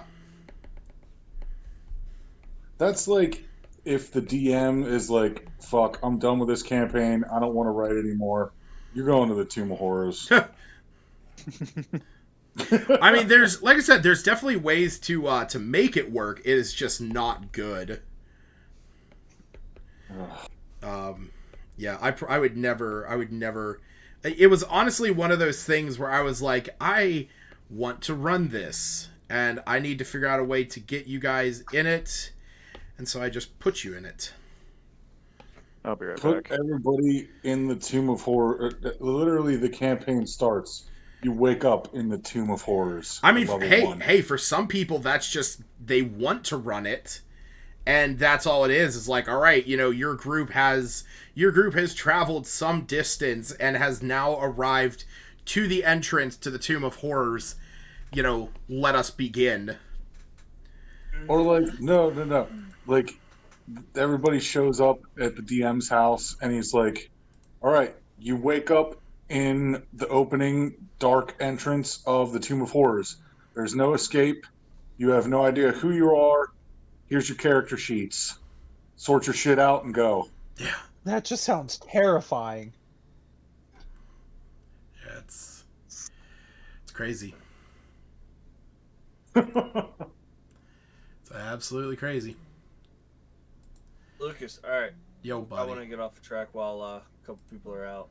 So, you want to hear my idea for you real quick? No. Sure. So, it's going to be that picture of Cooper Uh-huh. that you had posted. Yeah. And every single image that Cooper has transformed into Oh, no. behind him. Oh, yeah. Oh, yeah. And then, so I was talking to Holly about Courtney's, and that one's going to be turned on top of a robotic T-Rex while fighting a green dragon. That's amazing. The robotic T-Rex is Cooper. Yes, of course. It'd have to be. I love it.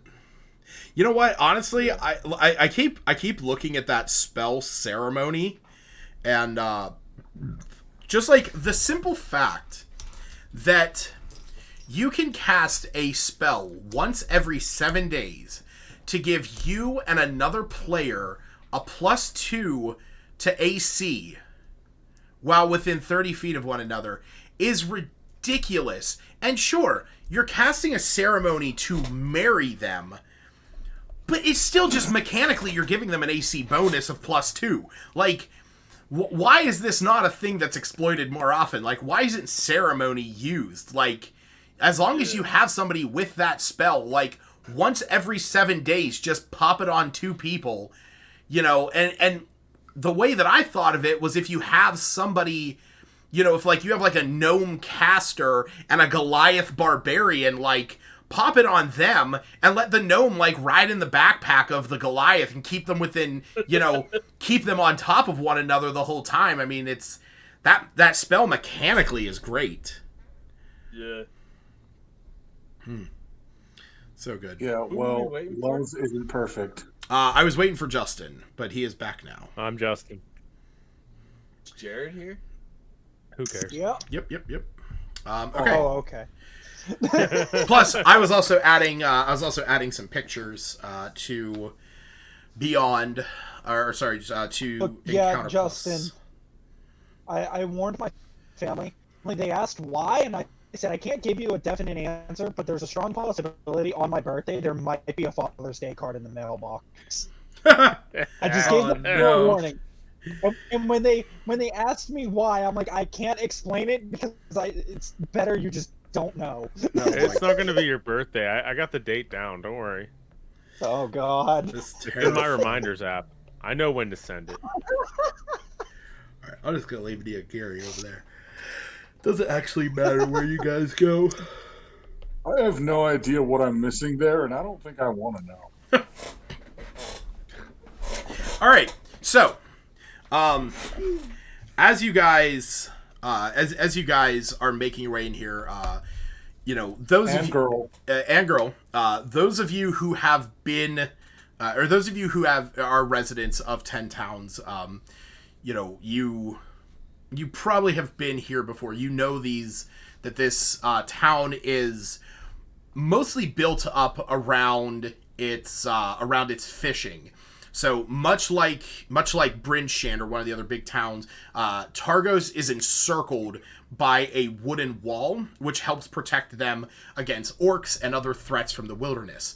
It extends Yes, Titans. It extends out into the lake, creating a safe harbor for the town's boats. But now that Arl's long winter has frozen the water in the harbor, and many of Targos's boats are trapped by the ice, fishers must drag their smaller vessels across the ice to get out to the unfrozen portion beyond the harbor's walls. So almost, this is well-known information in 10 towns. Almost all the towns in Icewind Dale make their living off the lakes, but nowhere is this more evident than in Targos. It's always been, it's always had the biggest fishing fleets and the biggest fishing industry, and everything that goes on here revolves around hauling the knucklehead trout out of the lake. I mean, in fact, their towns' heraldry is a ship. Like, this is pretty much their whole lifestyle out here. Well, I wanted to ask, as they drag these smaller vessels out across the frozen portion, that seems like a really fucking risky job. Like, yeah, do they sometimes break through the surface and fall and drown? So where the water, like, closer to the shore, it is more solid. But as the further you go out, the more risky it is. So that's one of the reasons why over in Bremen, coming up the river where there's still, a fair amount of moving water, it's so treacherous to take ships up in there, which is why it's almost near impossible to really get ships up into 10 towns, which is why their waterway trading routes are practically non-existent at this point. So like, yeah, even with like magical intervention, it makes like traversal almost impossible. Yeah. I mean, that's one of the big reasons why 10 towns is hurting so bad from this, which is why Targos is one of the towns who is willing to sacrifice their own residents in order to try and put an end to this, because they want to appease the goddess. So, beyond that, like I said, this town, Arl's endless winter making the work harder, but it gets done nonetheless. So, as you guys head in, you are aware of the main shop here. It is a small location that is called the Triglio.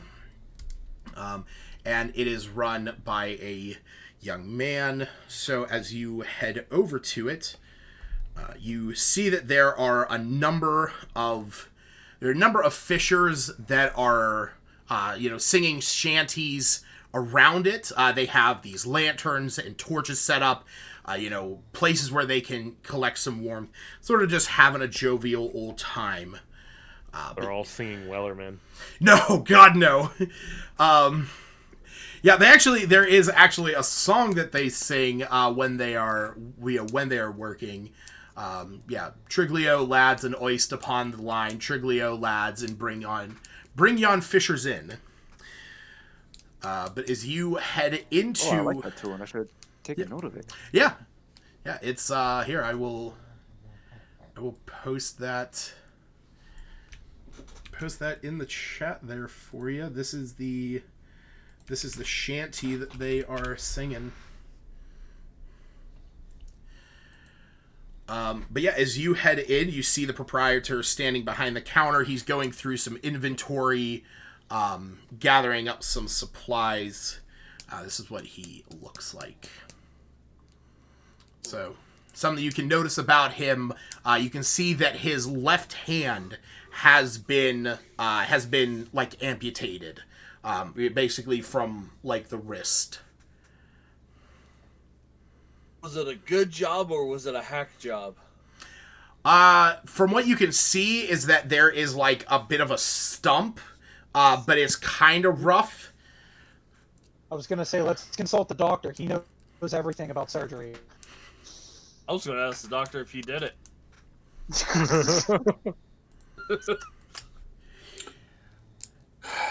Did you? No. Okay.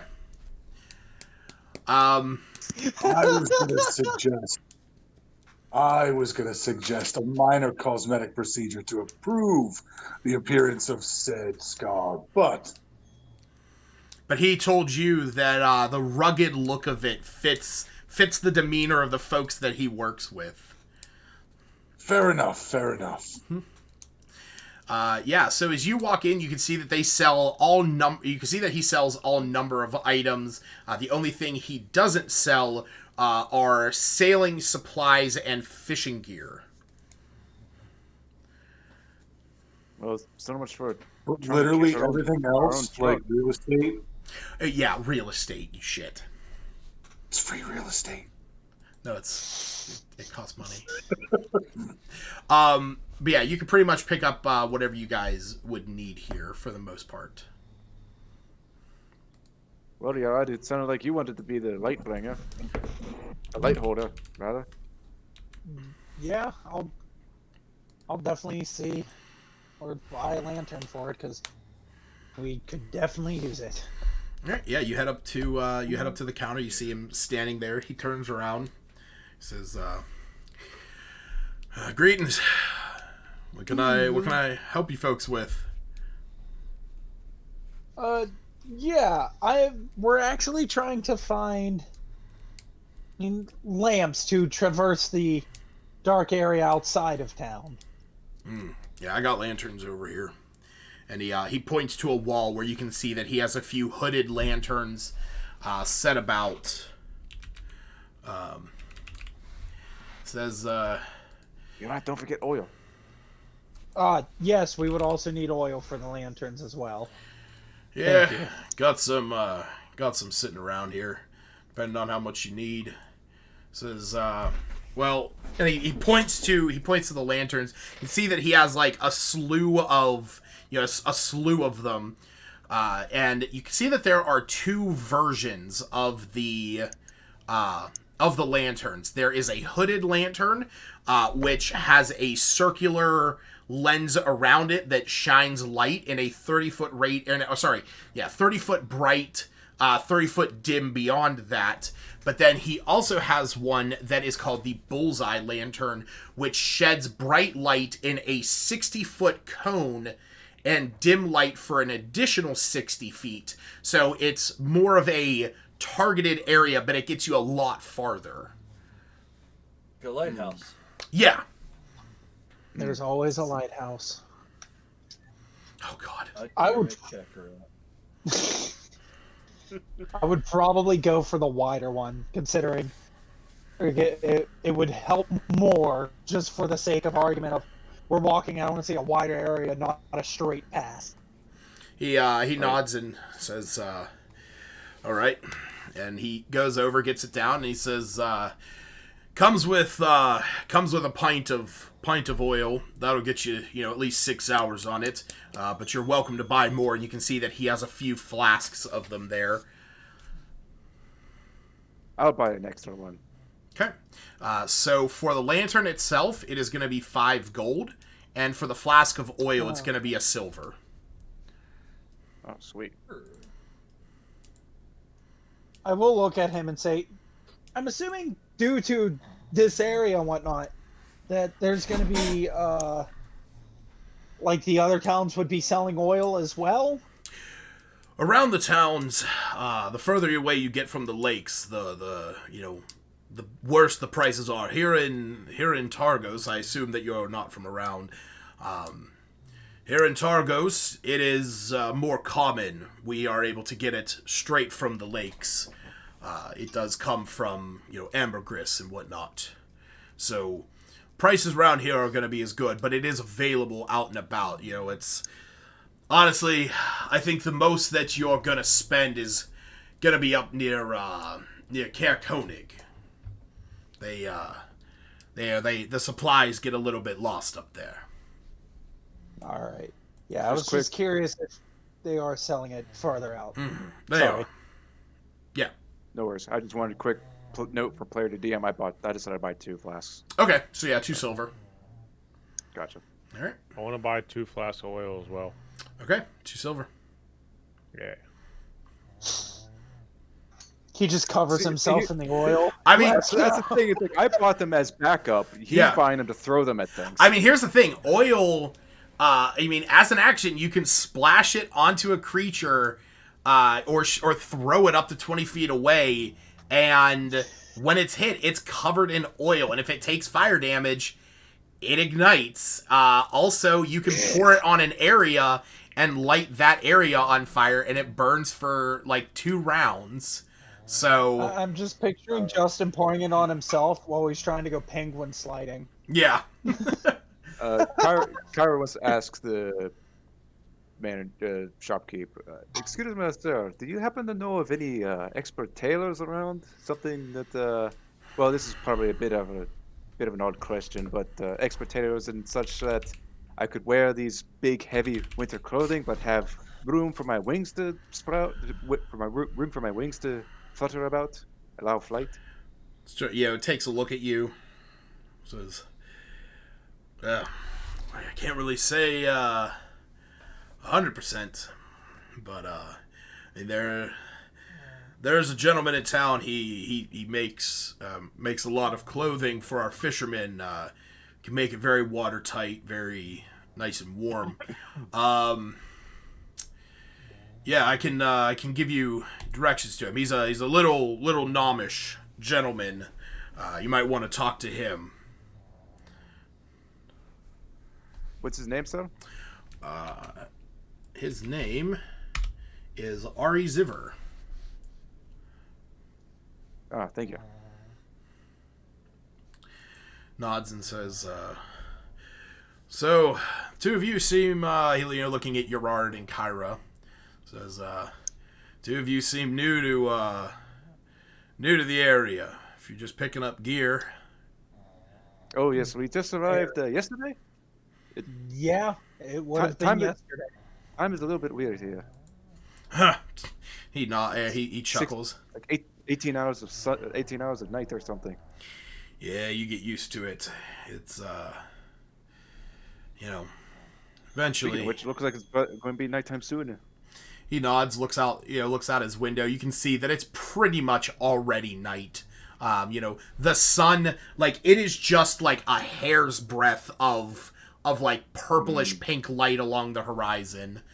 At this point, he says, yeah, well, out here we don't really expect much. It's kind of a survive or die kind of place. What brings you to Neverwinter? What brings you to Icewind Dale?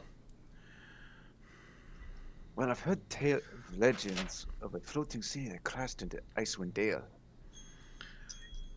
Floating. I hope to find out something about that as inspiration for some storytelling that I can bring back home. I mean, I've lived here my entire life, and I can tell you there's never been a floating city. Well, I've heard it's ancient. It's probably hidden in the Rime somewhere. Oh, it's so exciting. It gets me giddy just thinking about it. It's just out there waiting to be discovered. That's the case. Anyway. Any other you lads need anything? I figured now's the time to stock up. You're a bit around here. Anything we need? Extra rations, maybe? Well, then again, you got all that cat jerky. Or I guess it's just still raw meat. Yep. Yeah. Hey, lad, where can I go turn this meat into jerky? There's a butcher. He down on the other side near the inn, or sorry, near the tavern. It's run by a dwarf much like yourself. Sounds good. I'm gonna tell the group. I'm gonna go ahead and drop this meat off. I'll meet you guys in the tavern. All right, sounds good, Groff. head off. Boo's gonna follow you Okay. as well. Oh yeah, you all got the meats. Yeah, we're Arby's up in here. Yeah. All right. Two of you head down there. What are the rest of you doing at this point? Well, I don't like. I'd like to take a look at that tailor if you all don't mind. If somebody would like to accompany me. Yeah, I'll gladly join you. Hopefully, it's not too expensive or some such. I'd How- also like to point out, during that whole conversation with the general store manager, I did just kind of stand there silent, not saying why I'm there or anything like that. Yeah, yeah. Were you saying How Smith? much was the other lantern? The other lantern for the bullseye lantern is 10 gold. You think we need it, Smith? Well, I guess it would be good to have an option.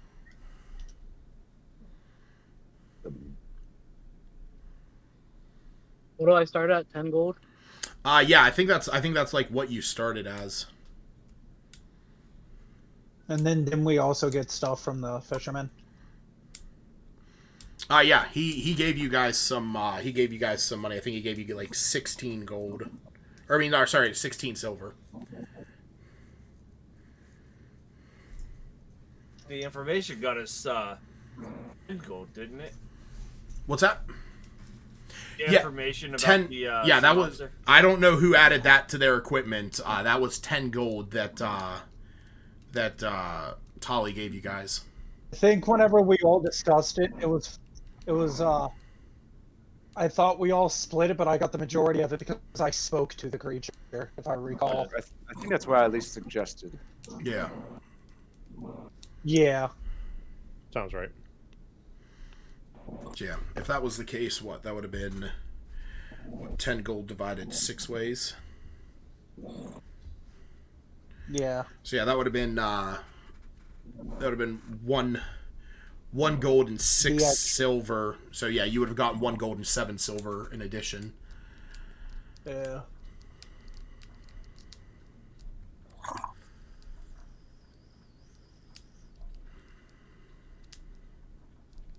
I'll pass on the lamp. Okay. I'll just guess I'll go. Yarad and I are heading to the tailor, see if he can let me adjust these winter clothing so I can fly. I miss flying. But being warm is a little bit better, but if I can have both, then that's worth it. Meanwhile, Groff and Wu decide to go trade in their meats.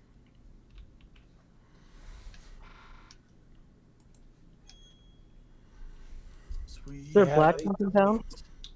What's that? Is there a blacksmith in town? Yeah. Yeah, there would be a blacksmith in town. I want to see about getting some armor, maybe. Okay. Where is Dr. Skornstein going?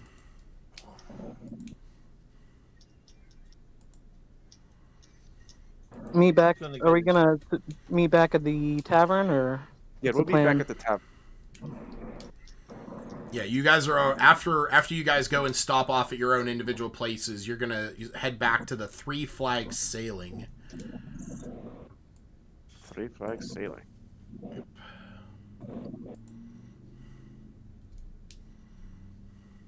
Yeah, because I'm going to the tavern. So where are you heading, Kavarda? Sleeping. Is he sleeping again? I doubt it. No. You sure? That sounds No. like a snore. Kevin? Kevin! Which one? What? You with us, buddy? Which one? You said Kevin. Yeah. Which one? No, I've been saying Kavarda. I said Oh Kevin. my god, I went to go pee. What's up? Okay. Oh. I just okay. everybody. We just had no idea where you were. Yeah, people are going out to like Smith is going over to a blacksmith. Kyra and Gerard are heading over to a tailor, and Groff and Wu are heading over to see a butcher. Does this town have a pharmacy? I would imagine they would have a cleric. Or It has a Walgreens. Yeah. Oh like, god. unbelievable apothecary? Wait, say that again. like a medieval apothecary. Yeah, they would have Like potions and tinctures and little yeah. like, medications. Some soothing poultices. Yeah, I would say it's a very Poultices and tinctures and balms. it's a very small one. Decoctions. It's a very small one, if any. I'm gonna go visit that one. Yeah. Okay. Get some healing potions. I want to check and see what they have so I can stock up on potential healing. Maybe even a healing kit. Okay, so we'll handle this. We'll handle this in order. So Groff and Wu, you guys, the group has sort of split across, the small or the actually comparatively it's a fairly large town. I wasn't sure if it was immediately. You sound quality just dropped. Yeah, you sound underwater and really far away. Hold on. Let me leave and come back. Okay.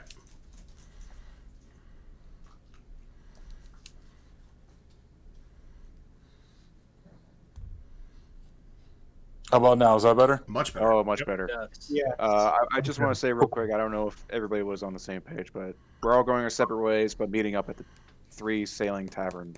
Yeah, three flags sailing. I just didn't want us to fucking split up like right at the get-go. Yeah. Yeah. I get that. Everybody get, at least a semblance of fucking bearings before we go off and, do a little business. Sure. Everybody getting tipsy. All right. So Groff and Wu, you guys head up to you guys head through town. You eventually come across the butcher shop. As you walk in, you see this rotund dwarf standing there. Has a giant hatchet. I was going to say hatchet. A giant meat cleaver in his hand. You can smell the warm scent of cooking meat coming from in here as he's just sort of going to town on what looks like a giant slab of meat. Hello, friend. Gleetons, what do you want?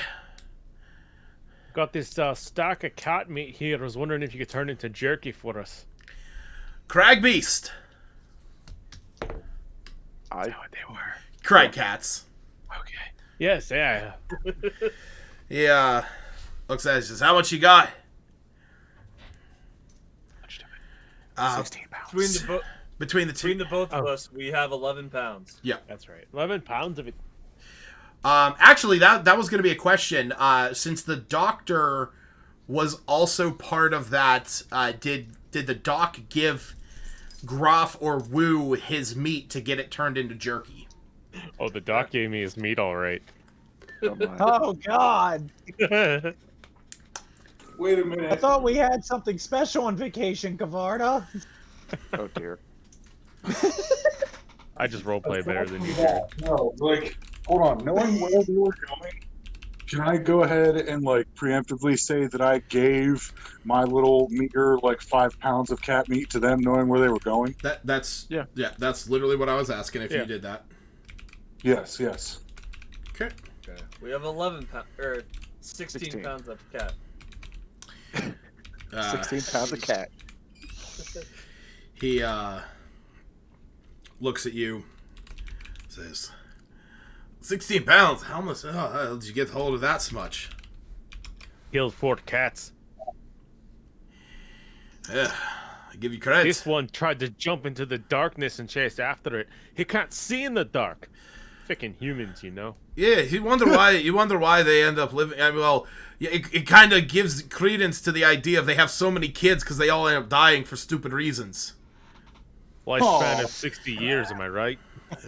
It is. It is something. It is something to be amazed of.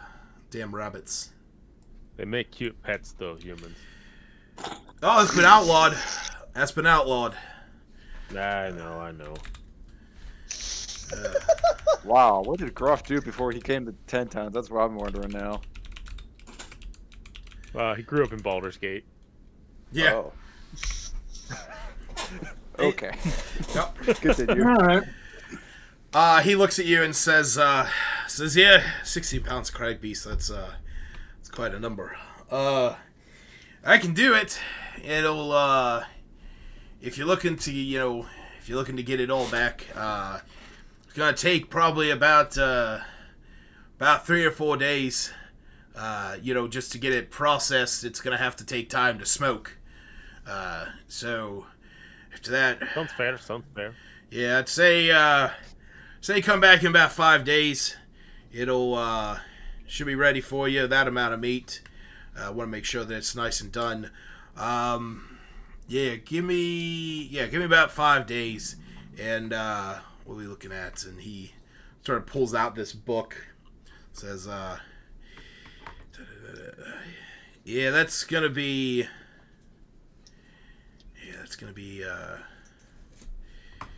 5 silver. That's gonna be probably 4 silver for the whole lot of it. I'll give him the 4 silver. All right. Who's gonna kind of tell him, hold off, don't give him any money. He's gonna flip him a gold coin. Oh. Yeah, well. You heard the short lifespan creature. Yeah, all right, that works for me. It's Big So spender. racist. all right. Well, I'll get started on this as quickly as I can then. Much thanks. Groff thanks Wu for paying for it and says he'll buy him a nail at the tavern. Who kind of nods at him. All right. So let me put that somewhere in the notes It seems to here. me like Wu is kind of like a fucking one-upper that's going to want to pay for everything, and then when he needs money for something, be fucking broke. So, Kavarda,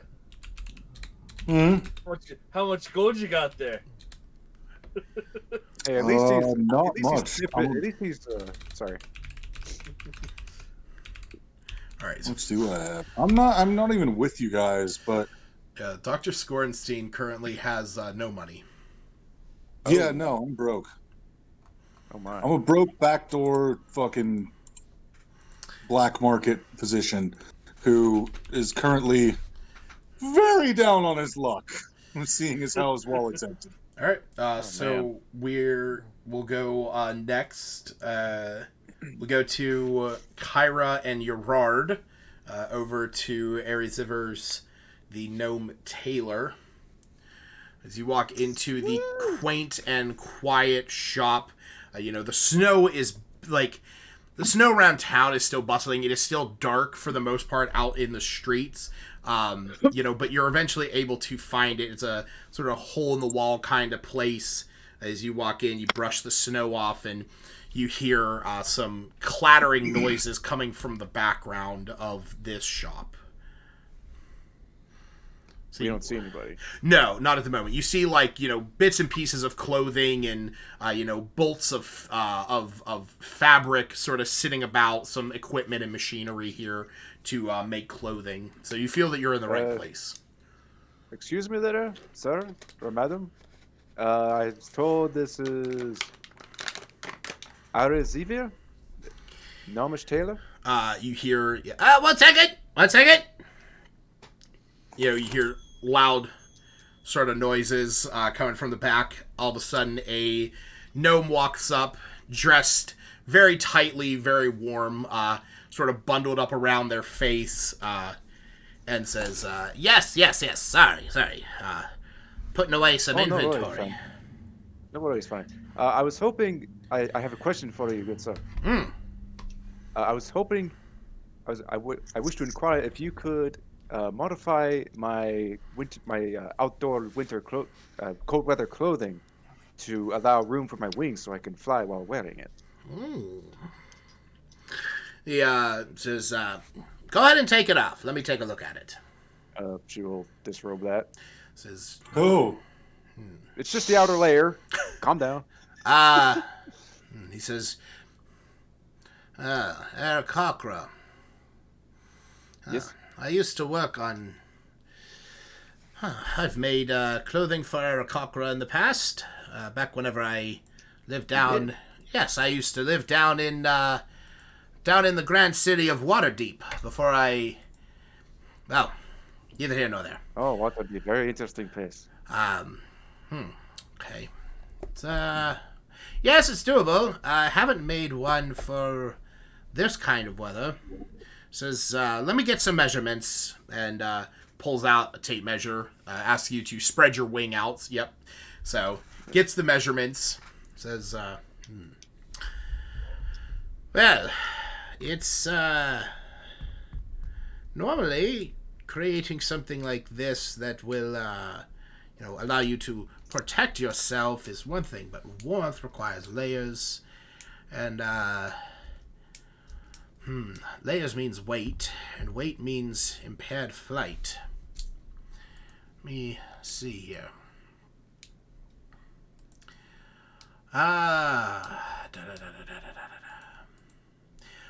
What is an Aarakocra's base flight speed? 50. 50. Okay. She says, he looks at it and says, okay. Give me about 2 days. I can get something together for you. For the meantime. It's going to be heavy. It's going to keep your wings warm, but it's probably going to be a little bit uncomfortable. Mechanically, what this is going to mean, Altman, is that, I'll continue first. He says, the materials I have here are based off of, thick and warm, and if you are able to come across some Yeti hide, yes. So Yeti hide is very, very warm. The way that their skin and fur reacts to the cold air, it's a wonderful insulator, but it's a lot thinner than natural materials, or than synthetic materials. If you are able to get a hold of a decent Yeti pelt, I would be able to make one that is lighter, that's going to not impair your flight as much. As such, right now, I can get I can keep you warm and get you off the ground, but it's not going to be as natural as it was before. And mechanically, what this means is until you were to get this Yeti pelt back to him, your flying speed would be reduced to 25 feet. So he can still keep out of trouble. Yep.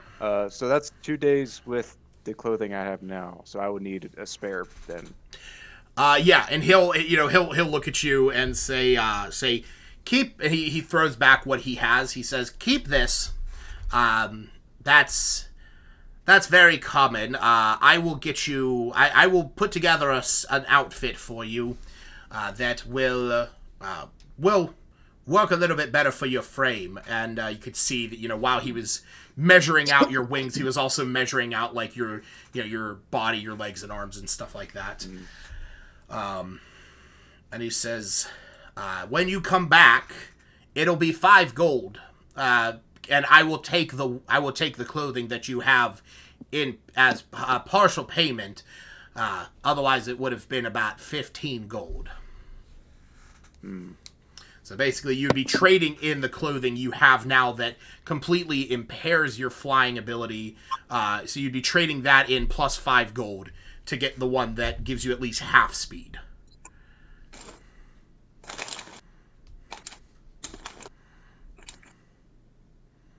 Okay. So basically, right now, you would be perfect, like you would just be as you are right now, but in 2 days, when you come back, you give him 5 gold, and then you can fly. Okay. You'll give him the cold weather clothing that you got from Bremen, earlier, or the day before. But I would need, backup clothing while he's working on this. No, that's what I'm saying. He's going to make you a new set. Oh. Yeah, you're going to keep what you have. He gives you that back. He's going to make you a set that is more fitted for you. And then when you come back, you're going to give him the clothing that you have. He's going to give you the new stuff, and then you're just going to owe him 5 gold from there. Okay. So. Well, I think that sounds fair. 5 gold when the job's done, then. Yeah. I have the supplies here that I need, and when you come back, 5 gold, and we'll call it even. Sounds good, sir. Thank you very much. And he looks over at Gerard. He says, "And anything for you?" Yeah, don't you need any... Are you sure you don't need anything for your little friend there, dear Curie? I know he's a furry little thing, but... According to him, the only thing that keeps him warm is the alcohol. That's alcohol in there? Oh, yeah. Maybe I knew that. I don't know. I don't remember. Oh. Well, I feel like there was probably like a conversation at one point in time where Gerard would be like, yeah, he tends to drink a lot more than he should. Gerard, if you're cold, they're cold. You have to bring them in.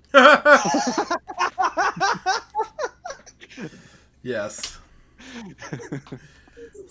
But anyway, sounds good. At Izivir, I will see you in 2 days. All right, I will see you then, and stay warm while you're out there. It's been rigid. Yeah, and stay safe. You never know what's gonna be skulking these corners nowadays. Oh, what do you mean by that? Well, with Arl's, with the snow as bad as it's been, folks are more bundled up than ever before. It's darker than it ever was, and well, there was it's been a string of deaths recently. It's String of deaths, you say? Yeah, gentleman out here in town was found killed not too long ago. It was Do they know? Are there any leads? Well, don't know any leads. Unfortunately, I knew the gentleman who was found dead. Man by the name of Terran. He was a world-class shipbuilder. And world-class. It was interesting, dude. I'll look over at Kyra and be like, "Do you think this is connected to why we came here to begin with?" I think it might be. Definitely worth mentioning to the group. Yeah, we'll have to bring it up to Woo. Are you say how long ago was this? When was he found dead? Oh, 2 days ago. Yeah, it was quite sad. Quite sad. It's it's never fun. When somebody turns up dead. Has there been any other deaths that you know of, or I greatly apologize about your friend, but besides him? Round here, no. Did hear that there was someone out in Bryn Shander who recently met a similar fate. But can't say I knew any one of them. Poor Terran, though. And his family Sorry, go on. No, yeah, that's pretty much all he says. How is losing a master shipbuilder affected the fishing here? Surely if somebody's boats need repairs, it must have slowed things down. There are others who can fill his shoes. Nowhere near the quality. It's doesn't affect me. Doesn't affect my business too much. But the shops. Still sad to see a friend go. Yeah, the shops around here. The fishing docks. If the ships aren't up to snuff when they go out into the icy waters, they can fall victim. It puts. Aaron, wake up. All right. Okay. It puts strain on the whole town. Hopefully in time, somebody figures out what's going on. I mean, or hopefully it doesn't happen again. One last question for you, sir. Where was he found? Oh, he was found over near the tavern, Three Flags Sailing. Found out back near the water. Well, ice.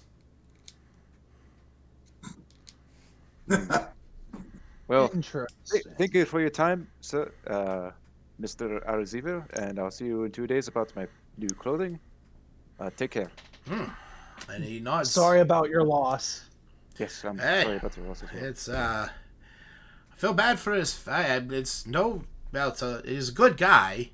I felt bad for his family. His son runs the Triglio over there. So poor kid has to keep going. Town doesn't stop just because one person dies. All right, yeah, let's head back to the tavern. Maybe the others are there already. Right. Yeah, let's head back. So we will go on to Smith.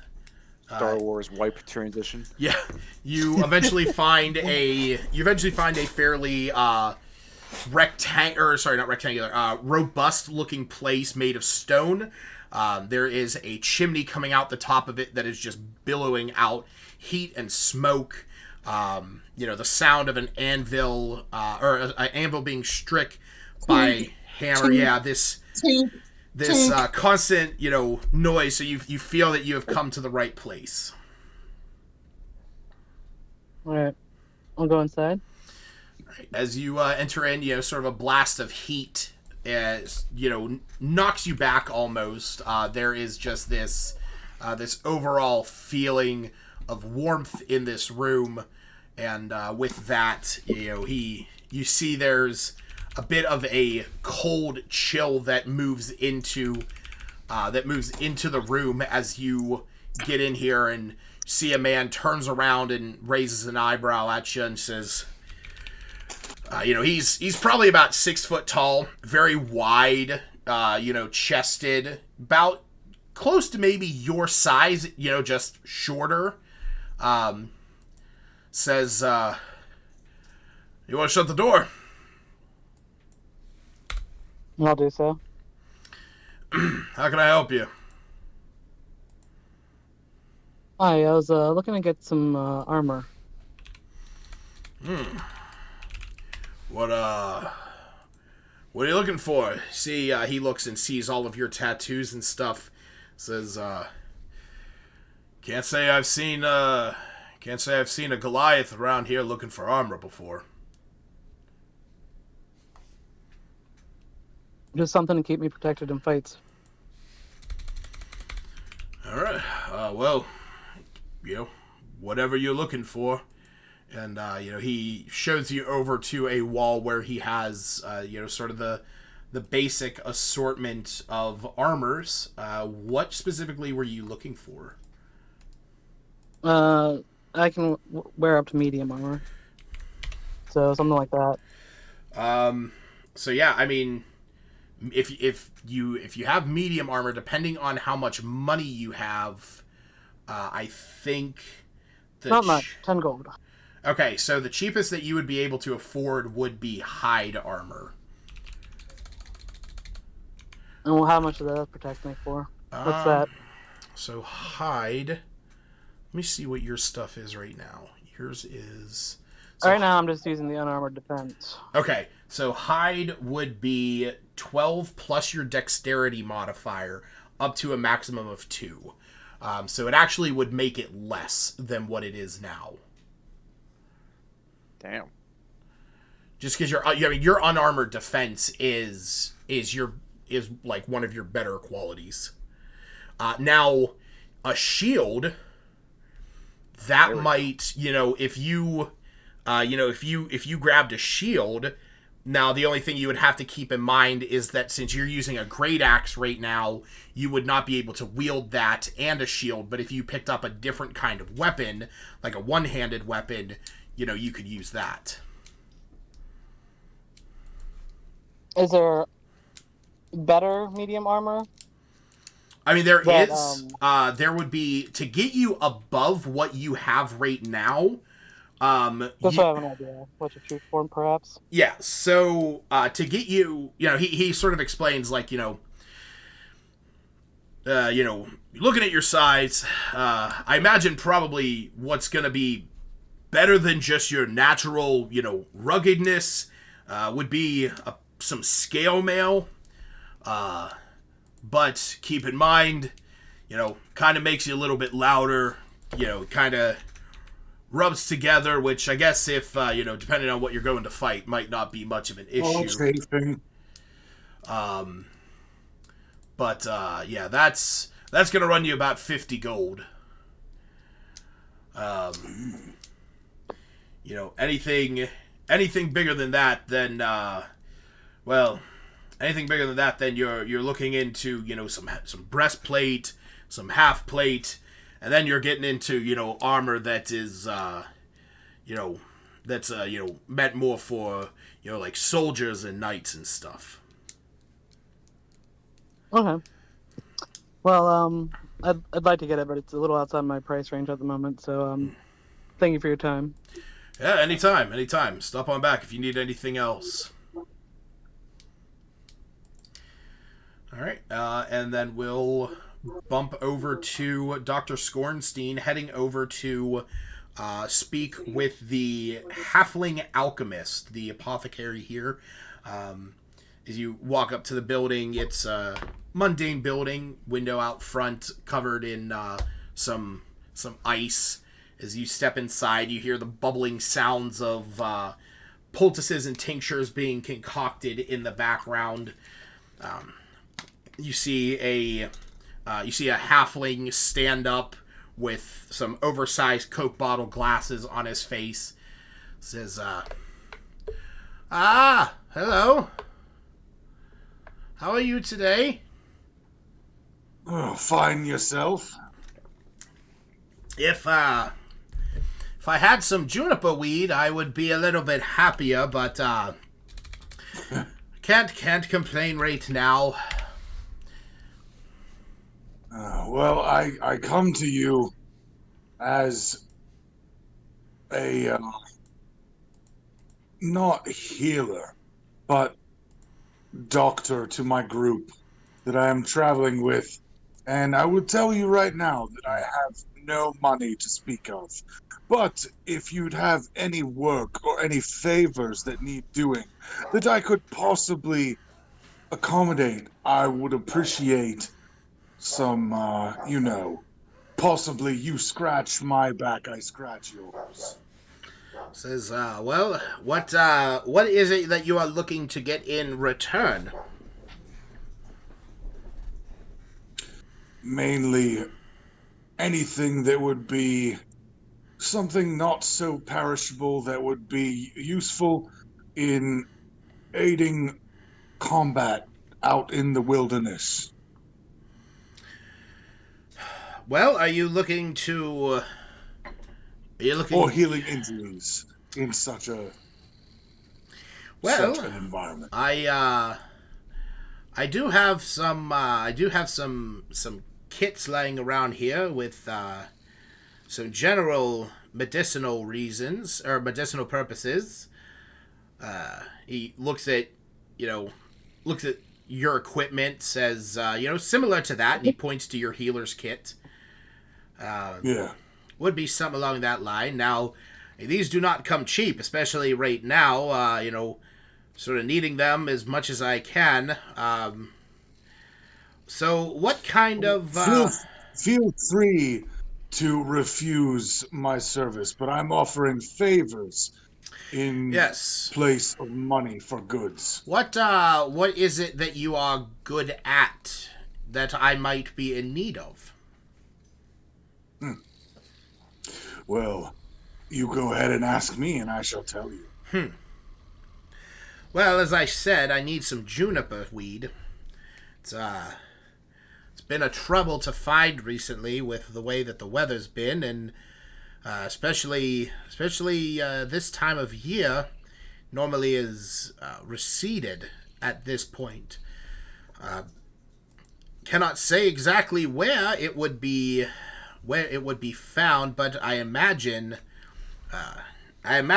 you might be able to find it out in the forest near Lonely Wood or Goodmead. Probably be one of the only two places. I do not expect you to front any medical supplies. I will be in the area for the next few days, and if I find anything in favor of what you're looking for, be sure I will bring it to you. Well, I appreciate that. Yeah, if you can, if you can find me 10 clusters of juniper weed, I will be able to make work of that, and I would probably be able to let go of one of my kits for you. I appreciate the offer, and I will be on the lookout. I shall return in the next few days. And if I hear of anything else, what is your name, so I might be able to reach out to you if you're going to be in the area. I do get house calls occasionally. My title is Dr. Joseph F. Skorenstein. Well, Dr. Skorenstein, I will keep you in mind, and if you're gonna be in the area, I will reach out in case I have anything I need help with. Sounds more than amicable. I appreciate you giving me your time. I bid you good day, sir. He nods and says, "Enjoy yourself," and says, "For your willingness to help, here." And he reaches over to the shelf and he hands you these 2 small vials. They're not an actual item. I will add them. This is going to be a minor potion of healing. Okay. So let me... Hey, those are like ridiculously expensive. A potion of healing is very expensive, but a minor potion of healing, which is nowhere near as effective. What it does is it does 1d4 plus 1 points of healing. Well, I mean, as soon as I realized that I was fucking broke and decided to go there, I was, willing to offer an olive branch to a fellow medical provider, so to speak. Mm-hmm. And I'm glad that he was, accepting of possible help. Yeah. So, yes. I mean, Skorenstein, he's not the best person ever, but he's not the worst either. He does care about helping patients, and more specifically, people that he actually cares about, which the current group, he's kind of getting a little bit of a liking to them. So he doesn't want to see them die. Yeah. And he wants to try to be able to provide for the group as much as he can until we start making some money. All right. Yeah, he Money. like I said, he gives you this. You can now add one to your here you go. Minor potion of healing. So you can now add that to your character sheet. Like I said, it is 1d4 plus 1. So it's it'll sort of get you in a pinch. Much appreciated. And then he nods. All right, and so with that, you guys all eventually meet up at the Three Flags Sailing. Pull this up here. Yep. So, the Three Flags Sailing. So, this place is sort of set up right along the... in fact, it is right here on the map. Set up right along the water side. Fishers come here after a long day for a bowl of stew and a quick pint before heading to bed. The atmosphere as you walk in is subdued. The fishers are cold and tired. There's sort of this forlorn feeling in the air, which you all sort of expect is probably from this, probably from the fact that the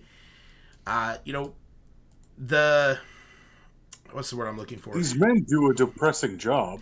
Yeah, They're miserable 24/7, except when they're sleeping or fucking whores with their wives. Well, and that's the thing. It's like I said, it's these guys are really unsure about their futures with the way that Icewind Dale is. You see, every day is a day that you not only might get fired, but might die. It's true. And at the front, at the tavern, sort of sitting there talking to one of the guests, you see a plump, gray-haired woman standing there. And you see that as she's talking to this one fisher, she says, "You'll be fine. You'll be fine. You'll be fine. It's we've dealt with worse winters in the past, but eventually they go by. We will."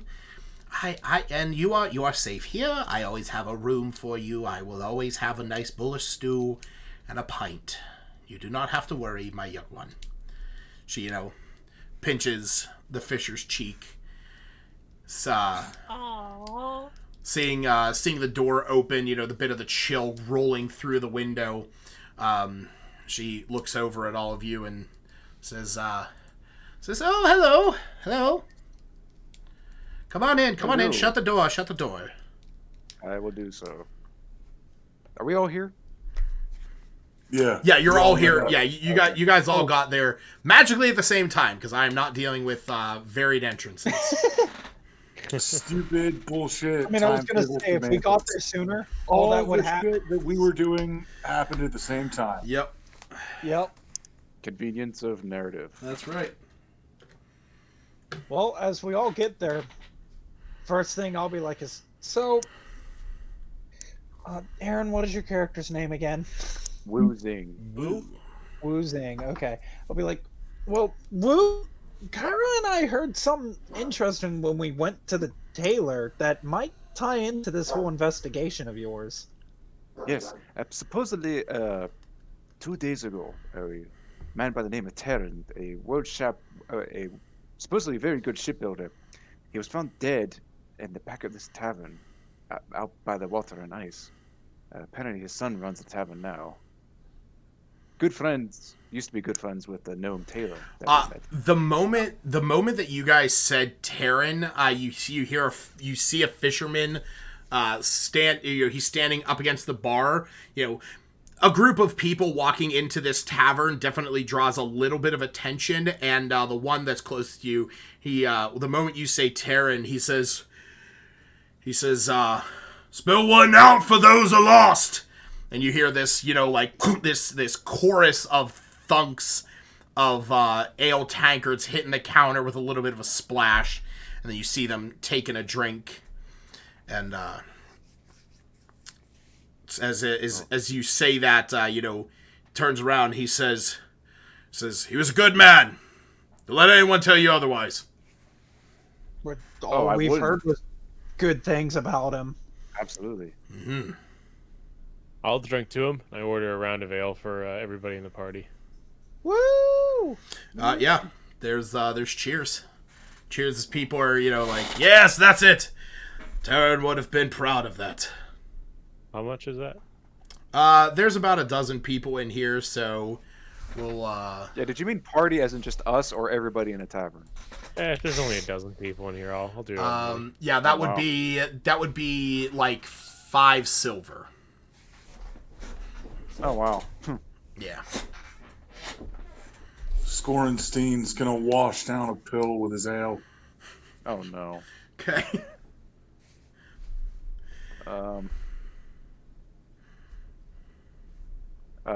Is there a bartender, or was it the old woman? Yeah, it's the old woman. She's standing there as this is going on. She's starting to hand out, and she says, "Hopefully this is the only one. I don't want to keep handing out too many. Haven't gotten my shipment in yet." Oh. That kind of changes my plans a little bit. I wanted to do another performance. I don't want to do a performance, but if it's going to make people drink more. Hey, whoa.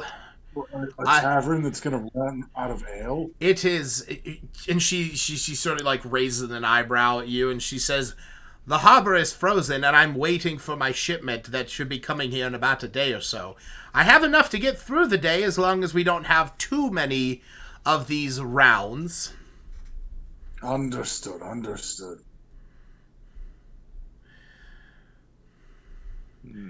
Now, and she sort of looks at all of you as you know as all the mugs have gone around. She says, now, with all that excitement, do you folks want a meal with the ale? I'll take one. Oh yes, I would like a meal as well. All right. Yeah, sure.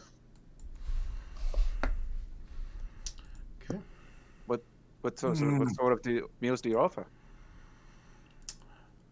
Well, I have everything soup, some dwarven flatbread. Everything soup. Yeah. I love it. Uh, Oh, granted, I have no money to pay for anything, but I do love that. She looks over at you and she says, I'm always willing to, she says, you can always work for your meal. We always need folks washing dishes. Scorenstein immediately walks back behind the counter and starts washing tankards and dishes. Doctor, you don't have any money? He ignores that and keeps washing dishes. We help pay for your stuff. You helped us. He keeps ignoring you and washes dishes. Let him be, lads. He's got his pride. Let him have it. I suppose. So there was the everything soup, the dwarven flatbread. What else, or was that it? No, there's a couple. Yeah, there's a couple things. So there's dwarven's. There's the everything soup, dwarven flatbread. There's the miner's pie. I'll take one of everything.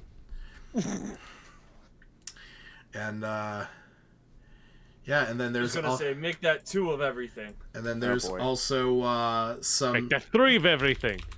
Oh god. We got an all-you-can quaff match coming up. Yeah, and Yeah. I will take 2 of every item on the menu. I'll just look at the Who poor lady. says, looks at you and just nods his head. I've of everything. I'll just look at the Wait, poor what did he say? lady. Hold on, are you boys actually sure you're going to eat all of that? It's for everybody. the Look, if you're going to share, then I don't mind at all. Oh, I'm eating 2 of everything myself, lad. I believed. I just look at the bartender with like my face in my hand. I'll just go. Just get like a decent size of the everything soup because I'm gonna split it with my companion here as I gesture to Neogari. Those pictures are making me hungry.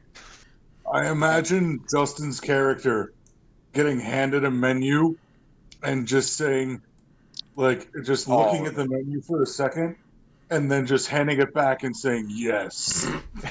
So Hand it back. I'll take a double, please. Thank you.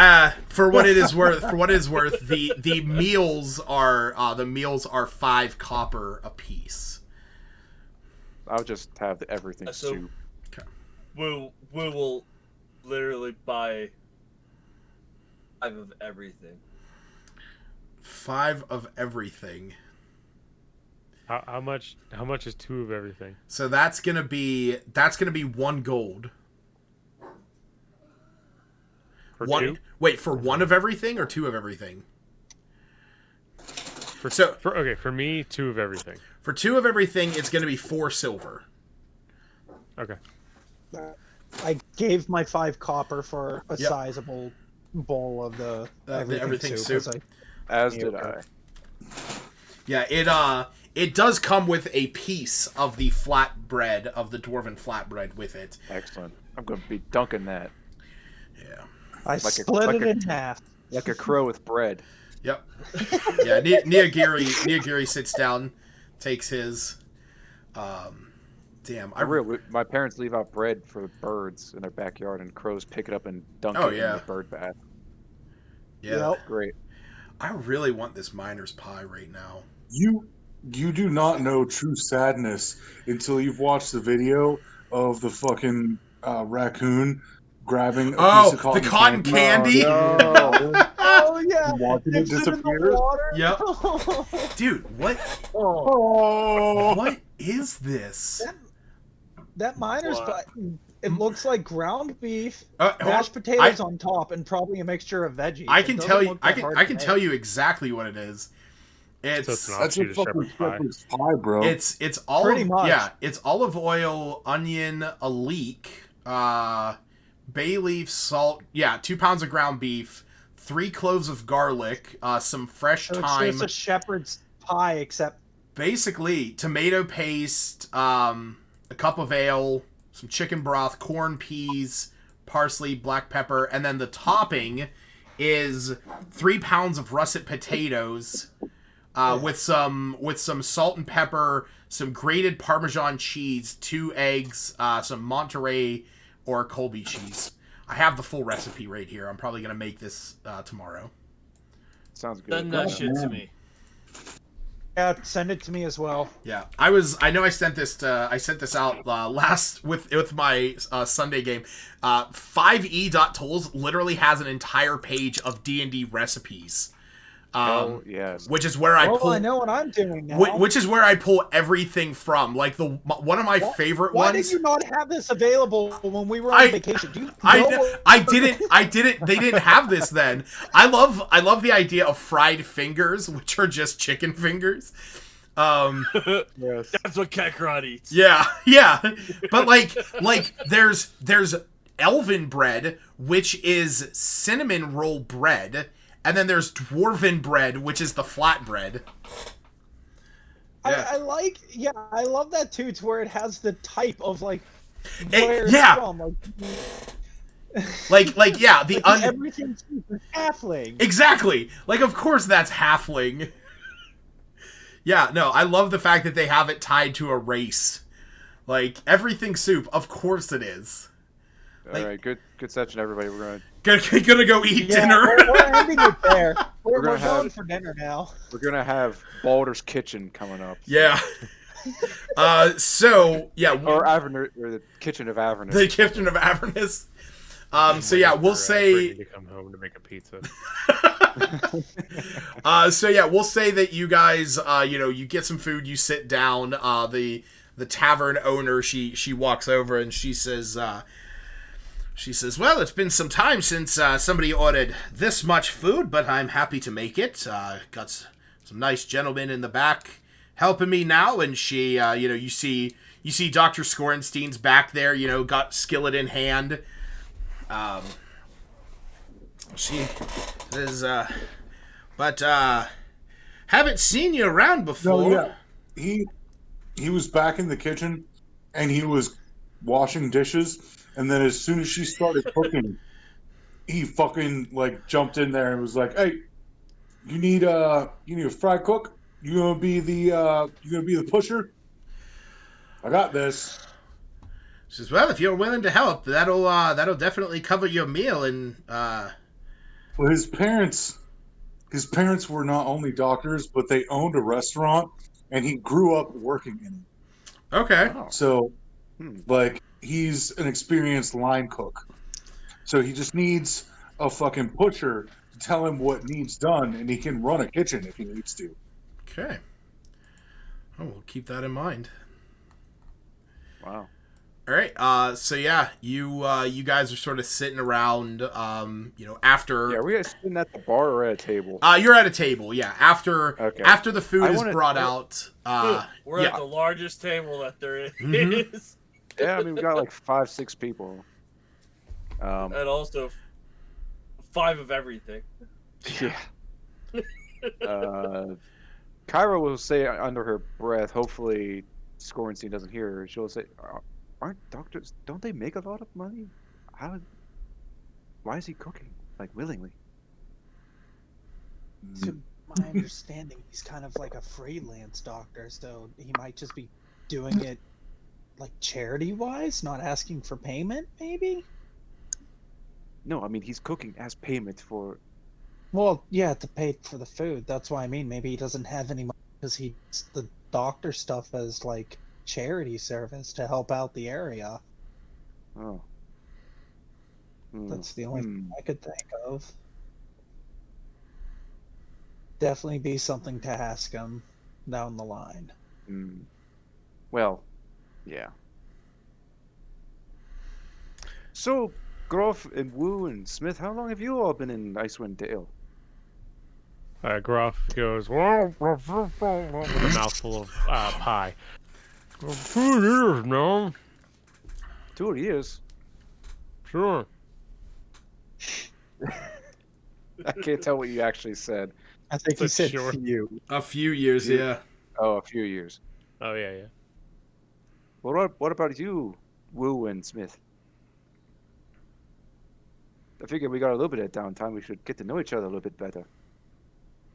Who kind of just nods his head. What'd you say, Smith? I've been here a while. I'll just say that. Very cagey. Is what I'm gonna write for everybody.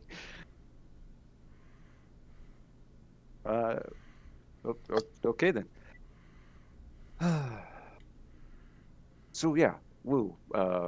Me, Yorad, and I overheard that. Does that help your investigation at all? Kind of takes a deep breath and kind of thinks. I suppose we could check it out after we finish our meal. Kind of nods, yes. That'll be definitely something we'll need to check out. He said the tailor said it was just behind the tavern near the ice, so it shouldn't be too far from here.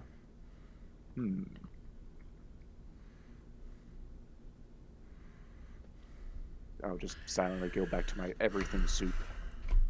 Soup's very good. As you were saying that, the tavern owner who you have come to know at this point from her and Dr. Scorenstein, talking to one another while back there, that she and other patrons calling her, they just referred to her as Ma. She's sort of like a mother to everyone here. Her actual name, though, which you do see on a certificate on the wall, is Ethan Yarburl. Which I will be adding all of these characters to the NPC list in Good. Scorenstein is still working tirelessly to wash dishes from the night's dinner rush. Oh God. Yeah, pretty much the only. Thanks for triggering my PTSD. Even though I wasn't a dishwasher. Dude, I was a dishwasher for fucking years. Yeah, it's pretty much the only ones here that are the only major dishes here are gonna be from the group, and with how much was ordered, and then like a few of the other fishers here, they definitely are, eating healthily. When Kyra, sorry, go ahead. When Kyra finishes her meal, she will ask the bartender if she can make a little bit of a performance. She wants to tell some jokes. Oh, sure. I'm sure the sort of read the room. You can see, the fishermen here. They're, in a little bit better spirits, only from the fact that there was, a round of ale bought for everyone. She says, "Yeah, these folks could use a bit of a pick me up." She will loudly say, "Hello, dear friends. My name is Carol Duskquill. I come all the way from Cormir, down in Faerun. If you don't, who cares? I'd like to lend your ear for a little bit. I'll tell you a joke." Ma walks up behind the guy who just shouted and gives him a smack upside of the head. Whispers in his ear like, "Let the girl speak." She goes, So, yes, honey, I'd like we to would tell you- love to hear the jokes. Here's a funny story that happened to me about 3 weeks ago. My friend shouted to me in a panic in another room. He shouted, "An evil wizard has turned me into a tiny harp. I don't know what to do." So frantically, I run to his room only to find he's a really big liar. Ah! You hear the come out from the kitchen where Scorenstein is still washing dishes.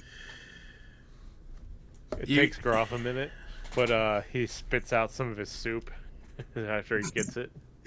You garner a few wry smiles from the audience.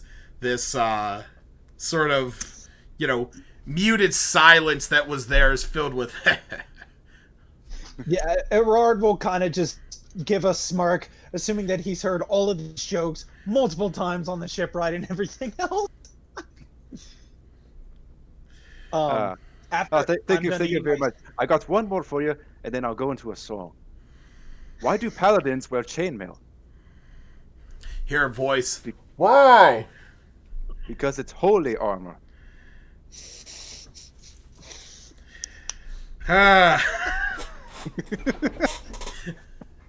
You see, after Erard finishes his soup, he will walk back to join the doctor in cleaning dishes just to help out. you see one man sitting in the background. He's laughing and says, funny. Thank you. And I'll just bust into a bit of a jovial tavern tune with my flute. All right, and what's going on? Gerard is back there helping out with the doctor. He didn't even eat anything yet. He's just feeling guilty of washing dishes. Well, I mean, we'll say you were able to pick at some stuff back there. I mean, you would have had. No, he didn't. Okay. I'm definitely back there helping out, and I will say this would probably be the time that Red would look at him and be like, "Doc, I don't want to press into the matters too much because I know you probably have your reasons and whatnot, but I noticed back there when you pulled the bottle out of your pocket."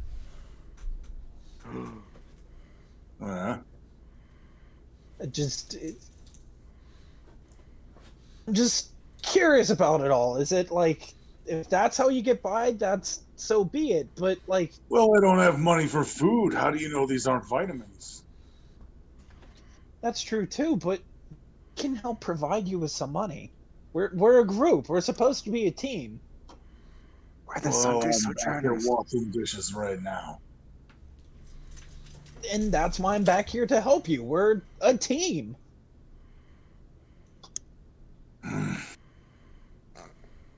The doctor kind of looks at him with a restricted but somewhat reassuring nod and keeps washing dishes.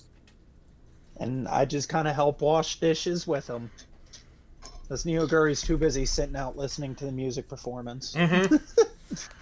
I think Neoguri is definitely Kyra's biggest fan. Sweet. Agreed. Yep. So some time goes by, and we'll say at this point, the doctor and everyone is sort of sitting around the table now.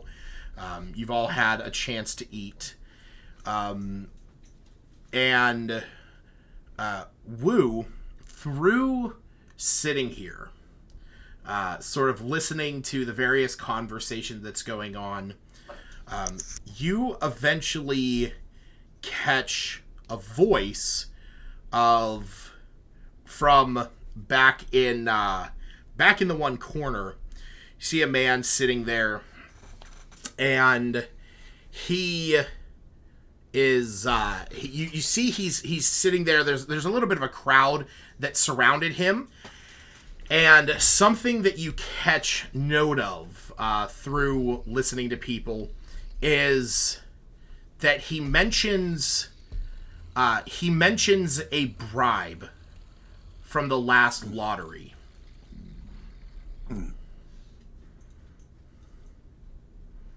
We all hear this? I think just you. Definitely not Kyra. She's into the performance. Yeah, I'll say Me and the doc are out back. I'll say that for Groff, if well, you know what? Everyone, roll me perception checks.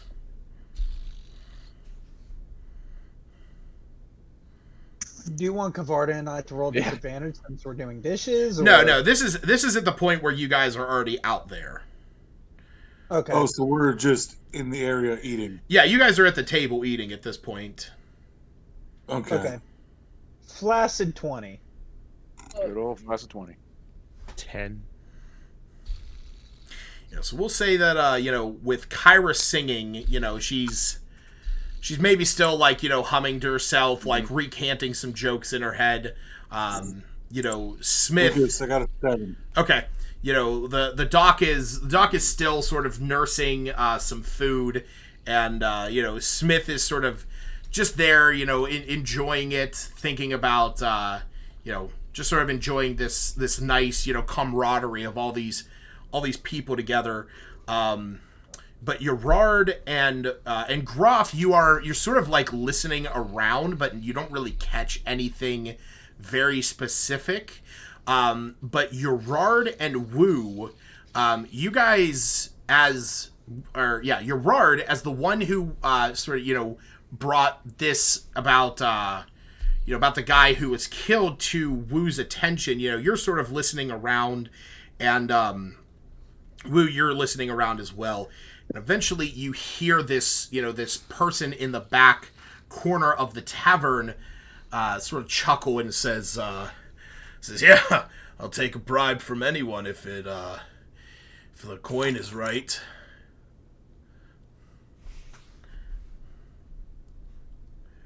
Who's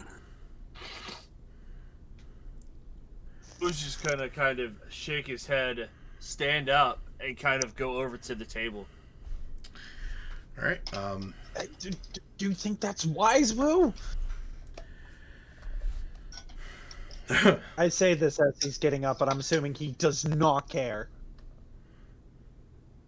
Not one bit. Okay. Yeah, as you do, this is... Put this on here.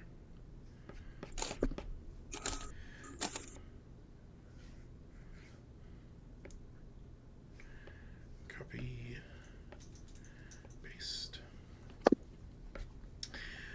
This is the man that you see sitting in the back corner that has said this. He is actually wearing, he has a symbol on his one shoulder. He does not have a sword with him, but he has a symbol on his shoulder that is the symbol of Targos. And as he's sitting there, you walk up to him. He looks up at you and says, "Can I help you?" Who's just gonna sit down with a plate of food and says, "So, when's the next what the fuck is it? Lottery? Lottery, Yeah. 15th, 10 days. Kind of nods, like, so you're the one who takes money to get people killed? Takes money to get people killed. Look, Bold. I don't know what your Isn't that what the lottery is?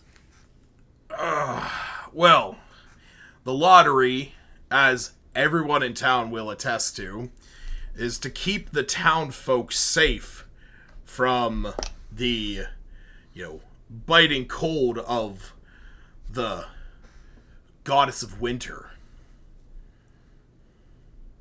So, yes, if you're saying, am I the one who is in charge of sending people to their doom? Sure, but it keeps the rest of us up, right? The needs of the many. kind of nods his head and takes another bite of what he's eating. So, is it just you that does it in each town, or is there different people in each town? I'm here in Targos. I'm not responsible for the other towns. Nods his head and keeps eating.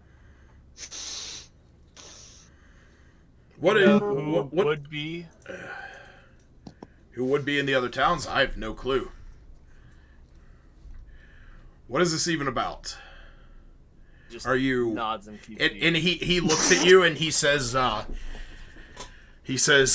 you looking to get out of the next lottery?" What do you mean out of? I didn't know he was a part of it. Oh no. It's like, what do you mean out of it? Oh, come on. You slipped me some gold. Maybe your name doesn't show up in the bucket. I mean, it's what happened to, and he quietly says it as to not stir up the room. He says, that's what happened to Terran. Just can't be responsible for what happens. If I'm trying to overhear them, dead. Sorry, go ahead, Justin. Sorry, if I'm trying to overhear or can I overhear them? I saw. Yeah. Oh, yeah. Yeah. If you guys wanted to hear, like, you guys can try your best and hear the conversation. Yeah, I would definitely.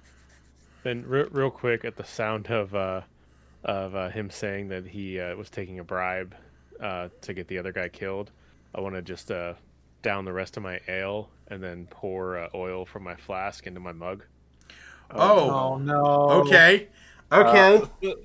At this point, I think I'll notice. At this point, I think I'd notice everybody's starting to be a little bit more quiet, and I'll be like, "Oh, what's going on?" Okay. I'll like quietly explain to Kyra what's going on right now. Oh, and then as I see Gruff oil in there, I just look at him wide-eyed and just slowly shake my head. Yeah. So what did you say? What did you say, Wu? Like, but isn't Terran the one that ended up dead? It's what happens after the fact is no business to me.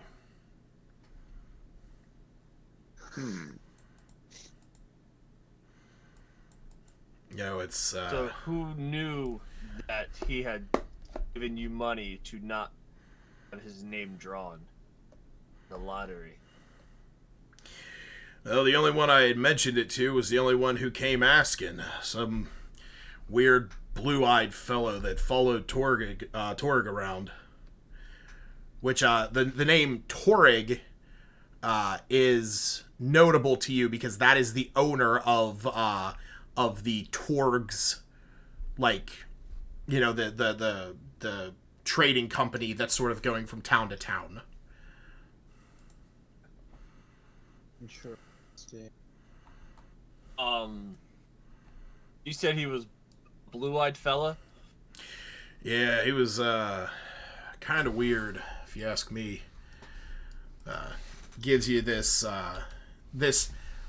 basic description of a man who he's like, yeah, sort of quiet, standoffish, blue-eyed, like these piercing blue eyes. I mean, that's really the only thing I can truly remember about him.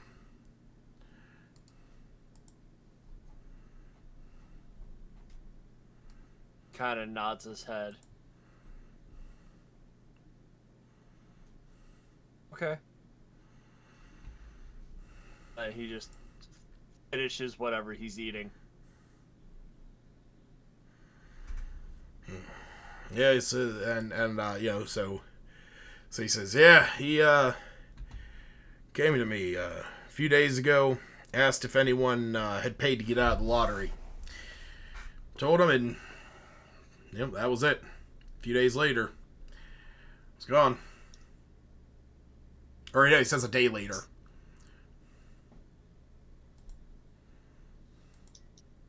Is that the only person who had been killed? Well, rumor has it that some folks around East Haven and Bryn Shander, come up dead recently. But Is that the only person who has come up dead here recently? Oh yeah. Yep. Around here at least. Has he been the only one who has given money to not have his name drawn? Recently? Yeah. Real quick, can I tell if what's his name? Scath or something? Scath, yep. Yeah. Can I tell if he's being like truthful with Wu? Yeah, go ahead and roll me an insight check. Okay. I mean, he seems very nonchalant about it. Okay. For Can what I it's roll an insight check as well? Sure.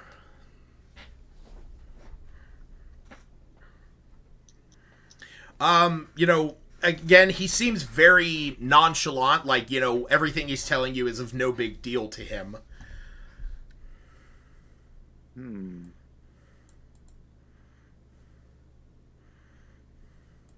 I mean, Kevin's perception of this is that he's telling the truth because it won't matter to him if it gets out or something. Wait, like he's telling these random. What? Did you say Kevin's? Yeah, mine. Not Oh, gotcha. I think he might be telling the truth because, or at least he's telling the truth because if people found out, it wouldn't really affect him that much. I mean, he's telling random stranger about this, so. Yeah, I don't know. Like, no, I agree with you. Like, yeah, it wouldn't affect him, and it's like, why the fuck would he tell anyone else? Like, yeah. I agree with you. Or he's just really good at lying. I mean, Or I'm just really suck at guessing what he's thinking. Ask him if his name's in the lottery. Look, if you want your name out of the lottery, we can arrange something. If that guy's got anything to do with it, I mean, you won't be hearing from them in a little while. They were heading all the way up to Caer Konig. Okay. Caer Konig. Yep.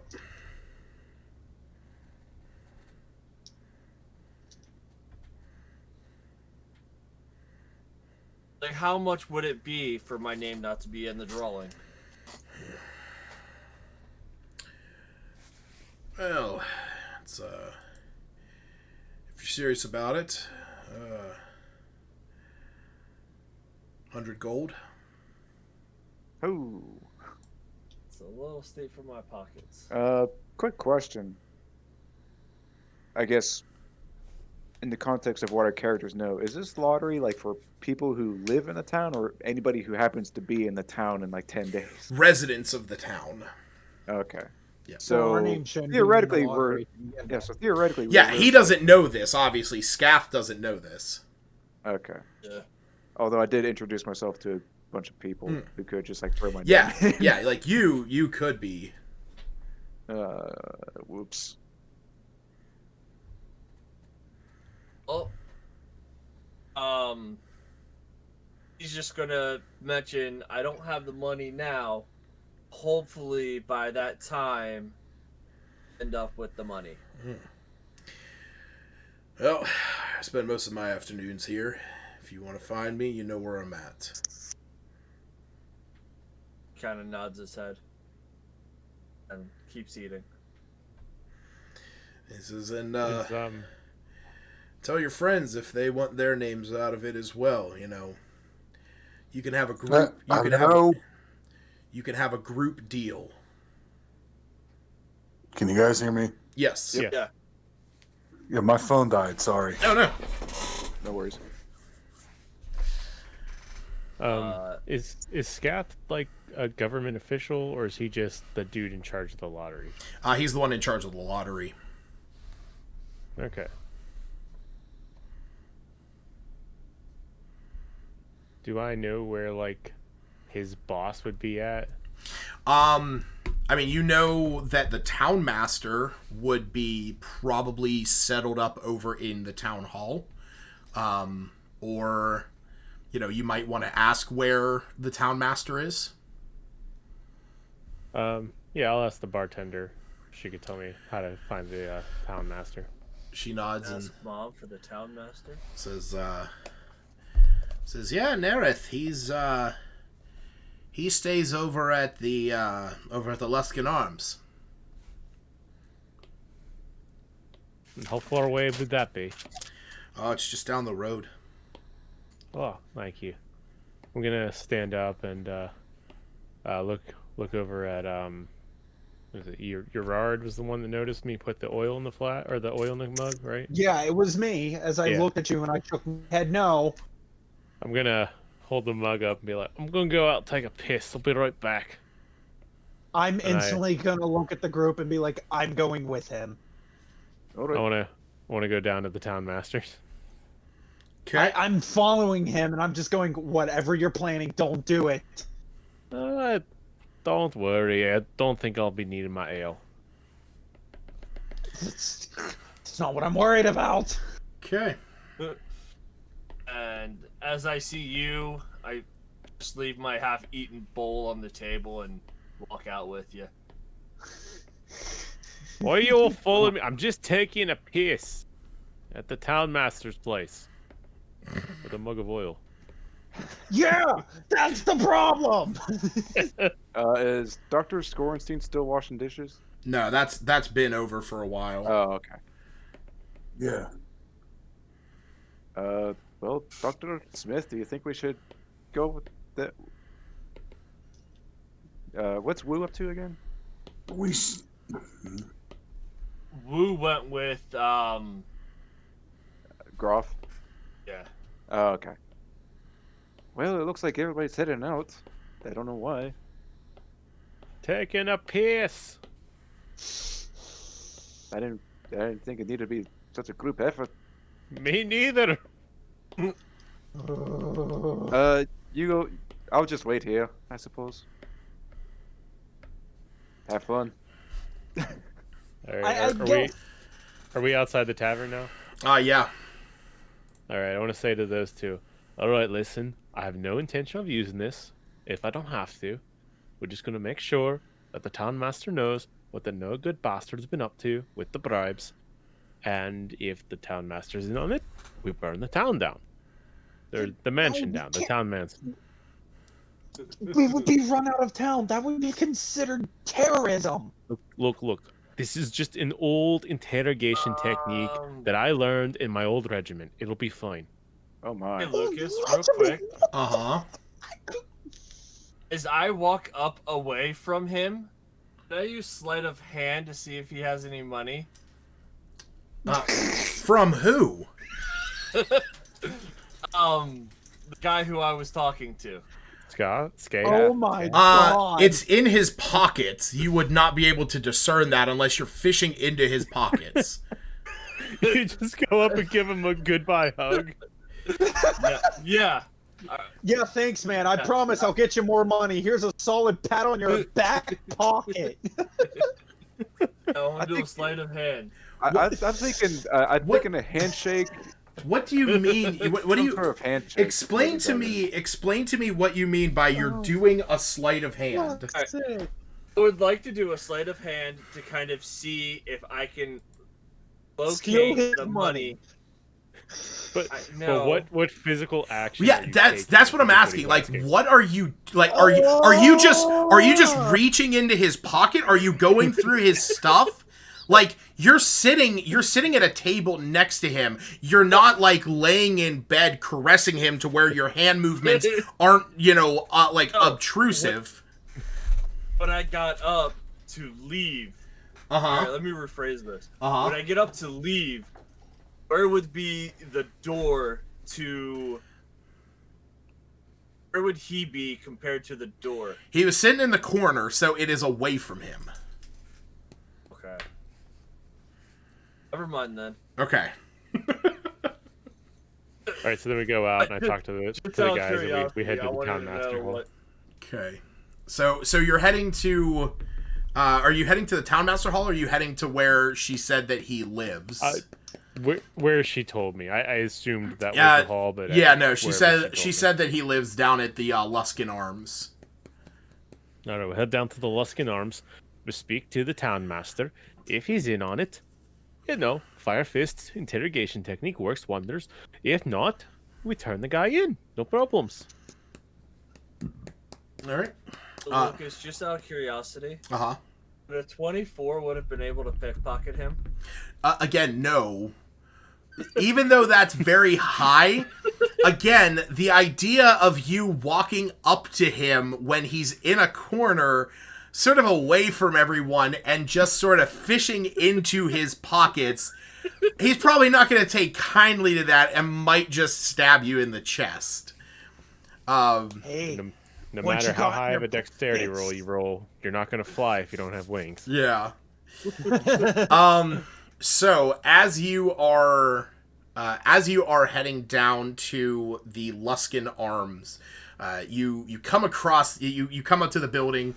It is one of the oldest buildings in 10 Towns, established back whenever Bryn Shander was just a small camp, and Luskin was a large, thriving city. So, many years ago, a lot of traders who came to Targos back in those days hailed from Luskin. They came up the river.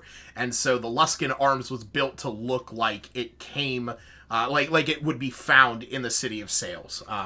As a result, much of the decor here is nearly 200 years old, and it reflects Luskin as it was in the years before its decline. As you head in, there are sturdy walls, but the floorboards are fairly rotten, and drafts come up into the common room from the cellar. You also see that scurrying along the corners, you can see some rats, here and there. And sitting at a desk at the front is a sort of ghastly-looking man. Whoa. Lovely building. Very historic, very flammable. He no! He nods. Excuse me, sir. Yeah, he says, yes. I'm looking for the town master. I heard he'd be living here. He does. Is it you? No. Thank goodness for that. Where would I find the town master at? Upstairs. 3rd floor. The largest suite. Much obliged. And then I'll head up to where he directs me. If you're going to cause trouble, at least tell me so I can remove the other guests from the estate. Might be a good precaution. Thank you. Has everybody here lost their minds? Auror's just flabbergasted by this. Because I'm assuming Neoguri's with him or whatever, but he's just out of it. He's just See, he just puts Why on. is everyone so chill with this? You see, he just puts on a big fluffy coat and just, walks outside. I like this guy. I get to partially answer Jared's question. When Groff said to Kyra that he was just going to take lead, Kyra believed him. She didn't suspect anything. Right. Why is everyone perfectly fine? It's okay. It's okay. I'm gonna console Yarad real quick. Be like, it's all right, boy. Look, if your nerves are getting to you, I'd offer you a swig of ale, but you don't want this. You don't want any of this. Why don't you sit outside with the nice sullen gentleman and let me and Wooey here handle this? All right. Could I do a quick cut to Kyra? Sure. Sitting with Smith and Scorenstein. Yep. She kind of just. The doc has his face buried in his buried on the table. He's quietly napping after the full meal. Oh. Because Smith, I believe Kavarda has passed out. Oh. Well, she'll tell Smith she's going to check out the potential murder site, or at least where the body was found. see if she can find anything because she's just getting kind of bored. She doesn't know why it's taking so long to take a leak, so she'll start to head outside the tavern and take a Okay, look around. I'll come along. Ah, excellent. All right. So yeah, That's all I wanted to say. If you wanted to jump back together. Sure. Yeah. We'll jump back to Groff and what's going on at the Luskin Arms. I just look at him like, as much as I want to ignore the situation, I can't. All right, I'm trying to prevent this burning down. I am trying to as well. But these are the techniques I know. And they work. I promise you, they work. Oh, I could not tell you how much information we have managed to get out of burning people. Oh my god. Not to death. Oh I really don't want to burn them. I really don't. Bullshit. My character page, my alignment says it's good. So I really don't want to change that. But if I have to... You have to accept as I'm just following along. You have to accept my skepticism. Sorry. I just kind of put my head down with both of my hands against my head, and I just go, I speak it in Sylvan, so Niroguri hears me. I go, Calyrex is gonna fucking kill me. All right. As we continue. You head upstairs and you come to a large, grandiose door that is sort of decorated with like golden filigree, like bronze and gold filigree. Very beautiful. Very flammable. Oh, sorry, was that out loud? I'll just look at him and be like, just knock on the door first. Of course. I knock on the door. And you hear a voice from inside says, "Come in." Right, go in. See, I'm not Three here of us to enter. not here to cause trouble, my boy. I feel like half of that is just Justin trying to convince us that he's not trying to cause trouble. Half of this is Justin trying to convince Justin he's not going to cause trouble. You walk inside. You see this large, this large suite. That, there's like a metal furnace in there keeping the place warm. A table, a couple dressers, bookshelves and stuff. And you see a man, who looks like. Oh shoot! Do I have that picture in here? I should.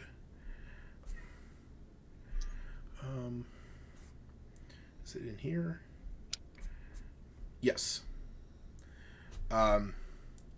Technically, Scath is supposed to look like the tiefling on there, but I changed him to a human. I don't know why. Racist. I forgot that he was a tiefling. Okay. I'm going to say that for the fact he was a tiefling, because I don't know if that's going to change anything later on down the line, and I messed up. But you see like I said, you see this man standing there, and he has this cage in front of him that he has a rat in his hand that he's lowering down into this, like, these three flying snakes that are sort of like jumping out of this cage. And as he puts one down in, you see them sort of like going at it, ripping him to shreds. And he closes the top of it and goes and sits down in a chair and says, "Yes, can I help you?" Your Excellency, sir. Name is Groff. As formerly a man of the Flaming Fists. I've been wandering around the 10 towns here, doing odd jobs to help the folks. And I felt it was my honor-bound duty to let you know that I believe his name is Scath? Scath? Scab? Scath. Yes. Scath. He's been taking bribes, sir, for the lottery. I believe it goes against your tradition if not everyone is eligible for it. Am I correct? Scath is taking bribes for the lottery. Well, that is against the rules. And he says, he says, you know what? We'll get to the bottom of this right now. If this is the case. Because he's supposed to be in charge of a wholesome event that keeps this town honorable and faithful to the gods. And he goes over to a piece of paper, he scribbles something down on it, and he gives it to one of the snakes. And he goes over to the window, and he lets it out, and you see the snake sort of flutters away. And he says, well, while we wait, would you like to have, he gestures to some food he has on the table, tankard of ale, says, would you care for something to eat? Erard's eyes just widen, going, oh no, they're in the tavern with him. I'll say to the man, me personally, I just ate 2 of everything on the menu at the tavern. Still got my ale with me, and hold up the mug. But otherwise, I would graciously accept your offer. Looks over at Wu and looks over at Erard. Yourselves? I just ate, and I need to make sure that my companions are okay. They'll be fine. Why would we be okay? Have an ale. Come on, don't be rude to the man. I'm stuffed to the brim, but come on, you got room for an ale. Looks at Wu, says, We'll take a glass of ale. Not be rude. it is... Thank you. I wish for hospitality in these trying times. And he offers you a seat.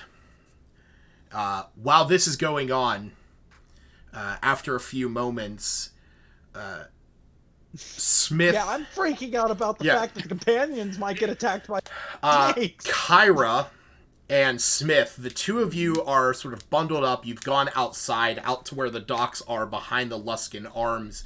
And as you do, you find... It doesn't actually take you very long, but roll me an investigation check for the two of you.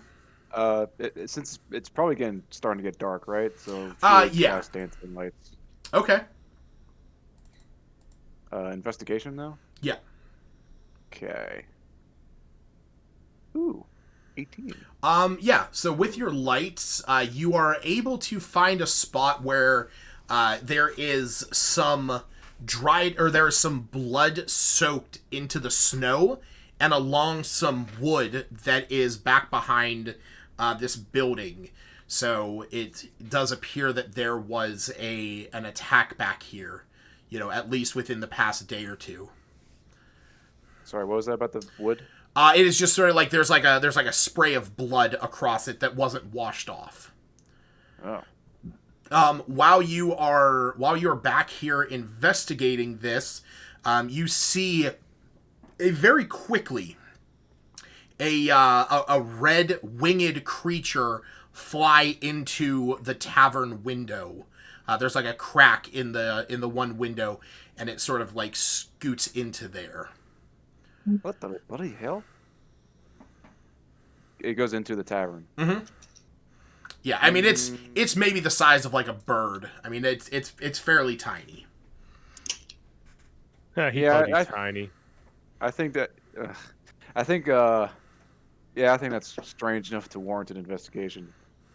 Smith, did you see that? I think we should investigate that. Let's get back to the tavern. I'll just nod and go inside. Okay. The two probably check on the doctor too. The two of you walk inside. You see Dr. Scorenstein still with his head, resting comfortably on the table. But something you notice is that Scath, who I am officially going to say he is a tiefling, you see him walking out the front door, picking up a sword that was sitting behind the counter next to Ma. And he puts a few gold coins down on the counter and nods his head as you see him walking out with the red flying snake sort of wrapped around the back of his neck. I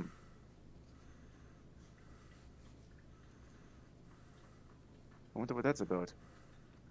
Well, I'll go up to the bartender and see if I can get a room for Scorenstein to put him somewhere safe or something. Yeah, she says, "Oh yeah. Any chance I could get a room for my friend here?" Oh, of course. And she says, "See here, yeah." She says, "Yeah, it'll be 1 silver for the night.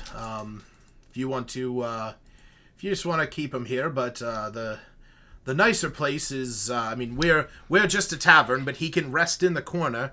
If you want an inn or something, the Luskin Arms, where your friends just went down to, is where you can get a room for the night." Oh, I'll do that. Smith, if you don't mind carrying him. Not at all. Excellent. Let's make our way there. All right. What's taking the lads so long to take a leak? As the three of you are walking outside, you know, you're wrapped up, you're bundled up. You see Scath. You know, he's some distance ahead of you, and you seem to be walking in the same direction. Ma gave you directions to where to go. And as you get down to where the Luskin Arms is, you see Scath walk up to the same building, and he walks inside. And as the three of you walk up, you see that man that I put a picture up of earlier, the one who was originally Scath? No, this guy. Creepy dude? Creepy dude. Oh. He is. Okay. He's Mr. Morose. Yeah, he's standing outside, and he says, "You looking for a room for the night?" Yes, at least for my friend here. Well, how many people can fit in a room? Most of the rooms have at least 2 or 3 beds. Well, we'll take at least one room. And he sort of like looks upstairs. He goes, he says, "Well, I am the proprietor of this location. The townmaster is attending to some business upstairs. I do apologize. You are welcome to wait in the common room, but I cannot take you anywhere else." Oh. All right then. I suppose we'll just go wait in the common room. Thank you for understanding. And he opens up the door and lets you in and says,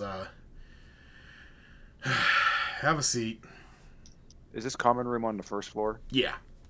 Okay. Yeah, it's basically like if you think of like a hotel lobby, you know, just like kind of a small little, you know, room. And you see Scath has walked up the stairs, and in fact, as he walks up, he looks down over the railing and sees the three of you walking in there, as he's walking into this beautifully decorated door with bronze and gold filigree.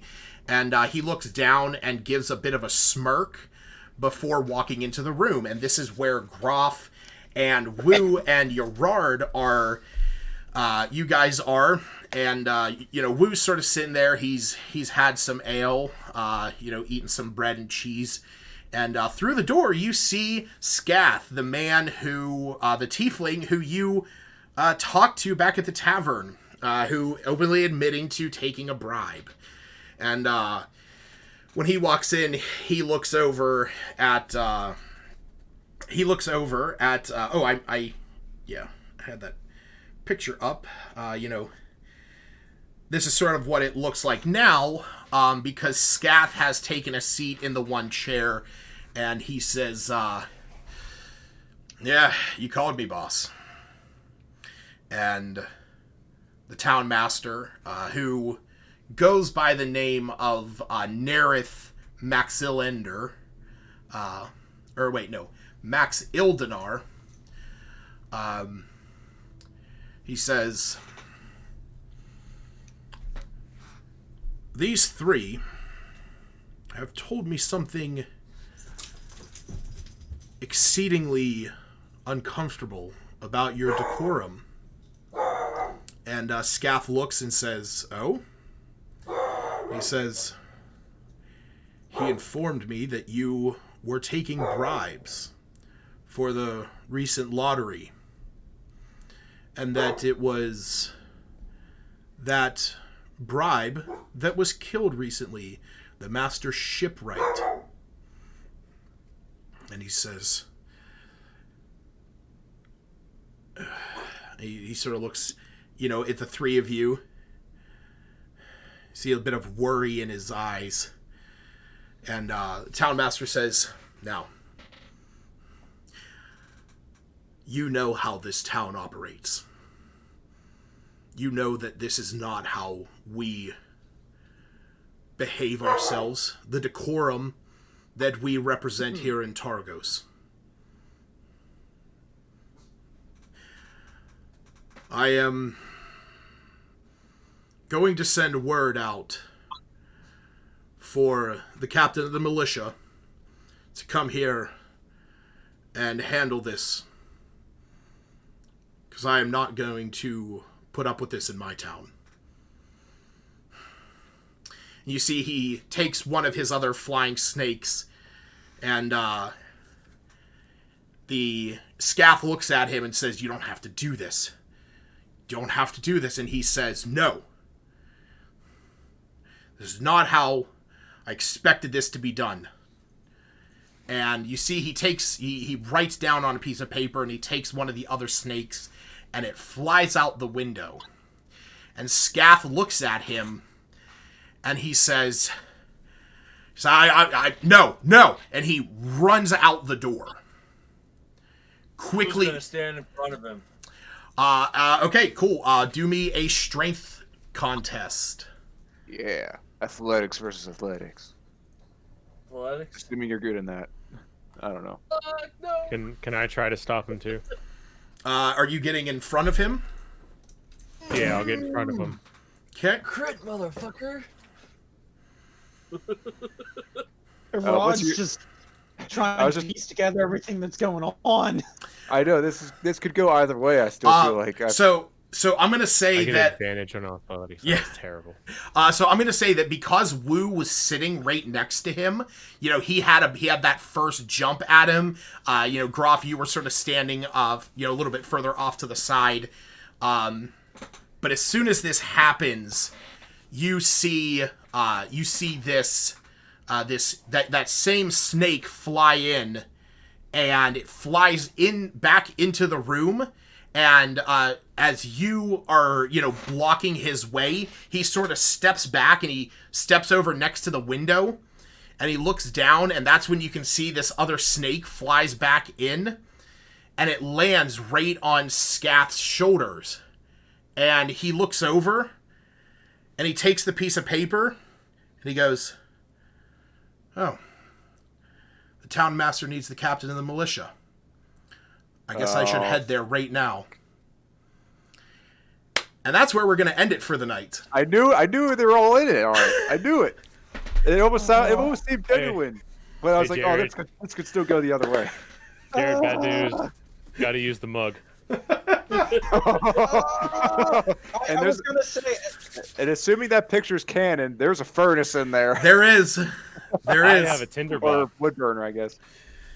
I I don't was man. gonna say, I was sitting here waiting for shit to happen because I was gonna trigger Fey presence, Oh, nice. which all creatures within a 10-foot cube from my being have to make a wisdom saving throw. They're immediately charmed by me. Lucas, I wish I could give you a point of inspiration because that whole exchange, I was like on the edge of my seat. It's like, oh, this seems genuine, but could still go the other way. You know what? I was leaning back and forth the entire time. I was like, oh, how's this going to end up? I'm not gonna lie, him running out of the room, I sort of had it prepped in the back of my mind that he was gonna run out, and then everyone else who was down in the common room, so like, you know, Kyra and Smith, they would have looked up and saw him like frantically run out, like, and then just go and then walk back into the room. You know, like nothing happened. Yeah, but okay.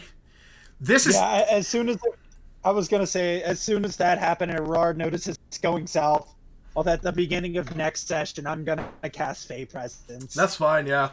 Honestly, I was not expecting any of that to happen. That's D&D, baby. That's D&D for you, though. Did we just speed up the process of getting to the big bad? To getting to the big bad? No. You've Depends on what definitely. you mean, I guess. All right, I'm gonna close out the stream.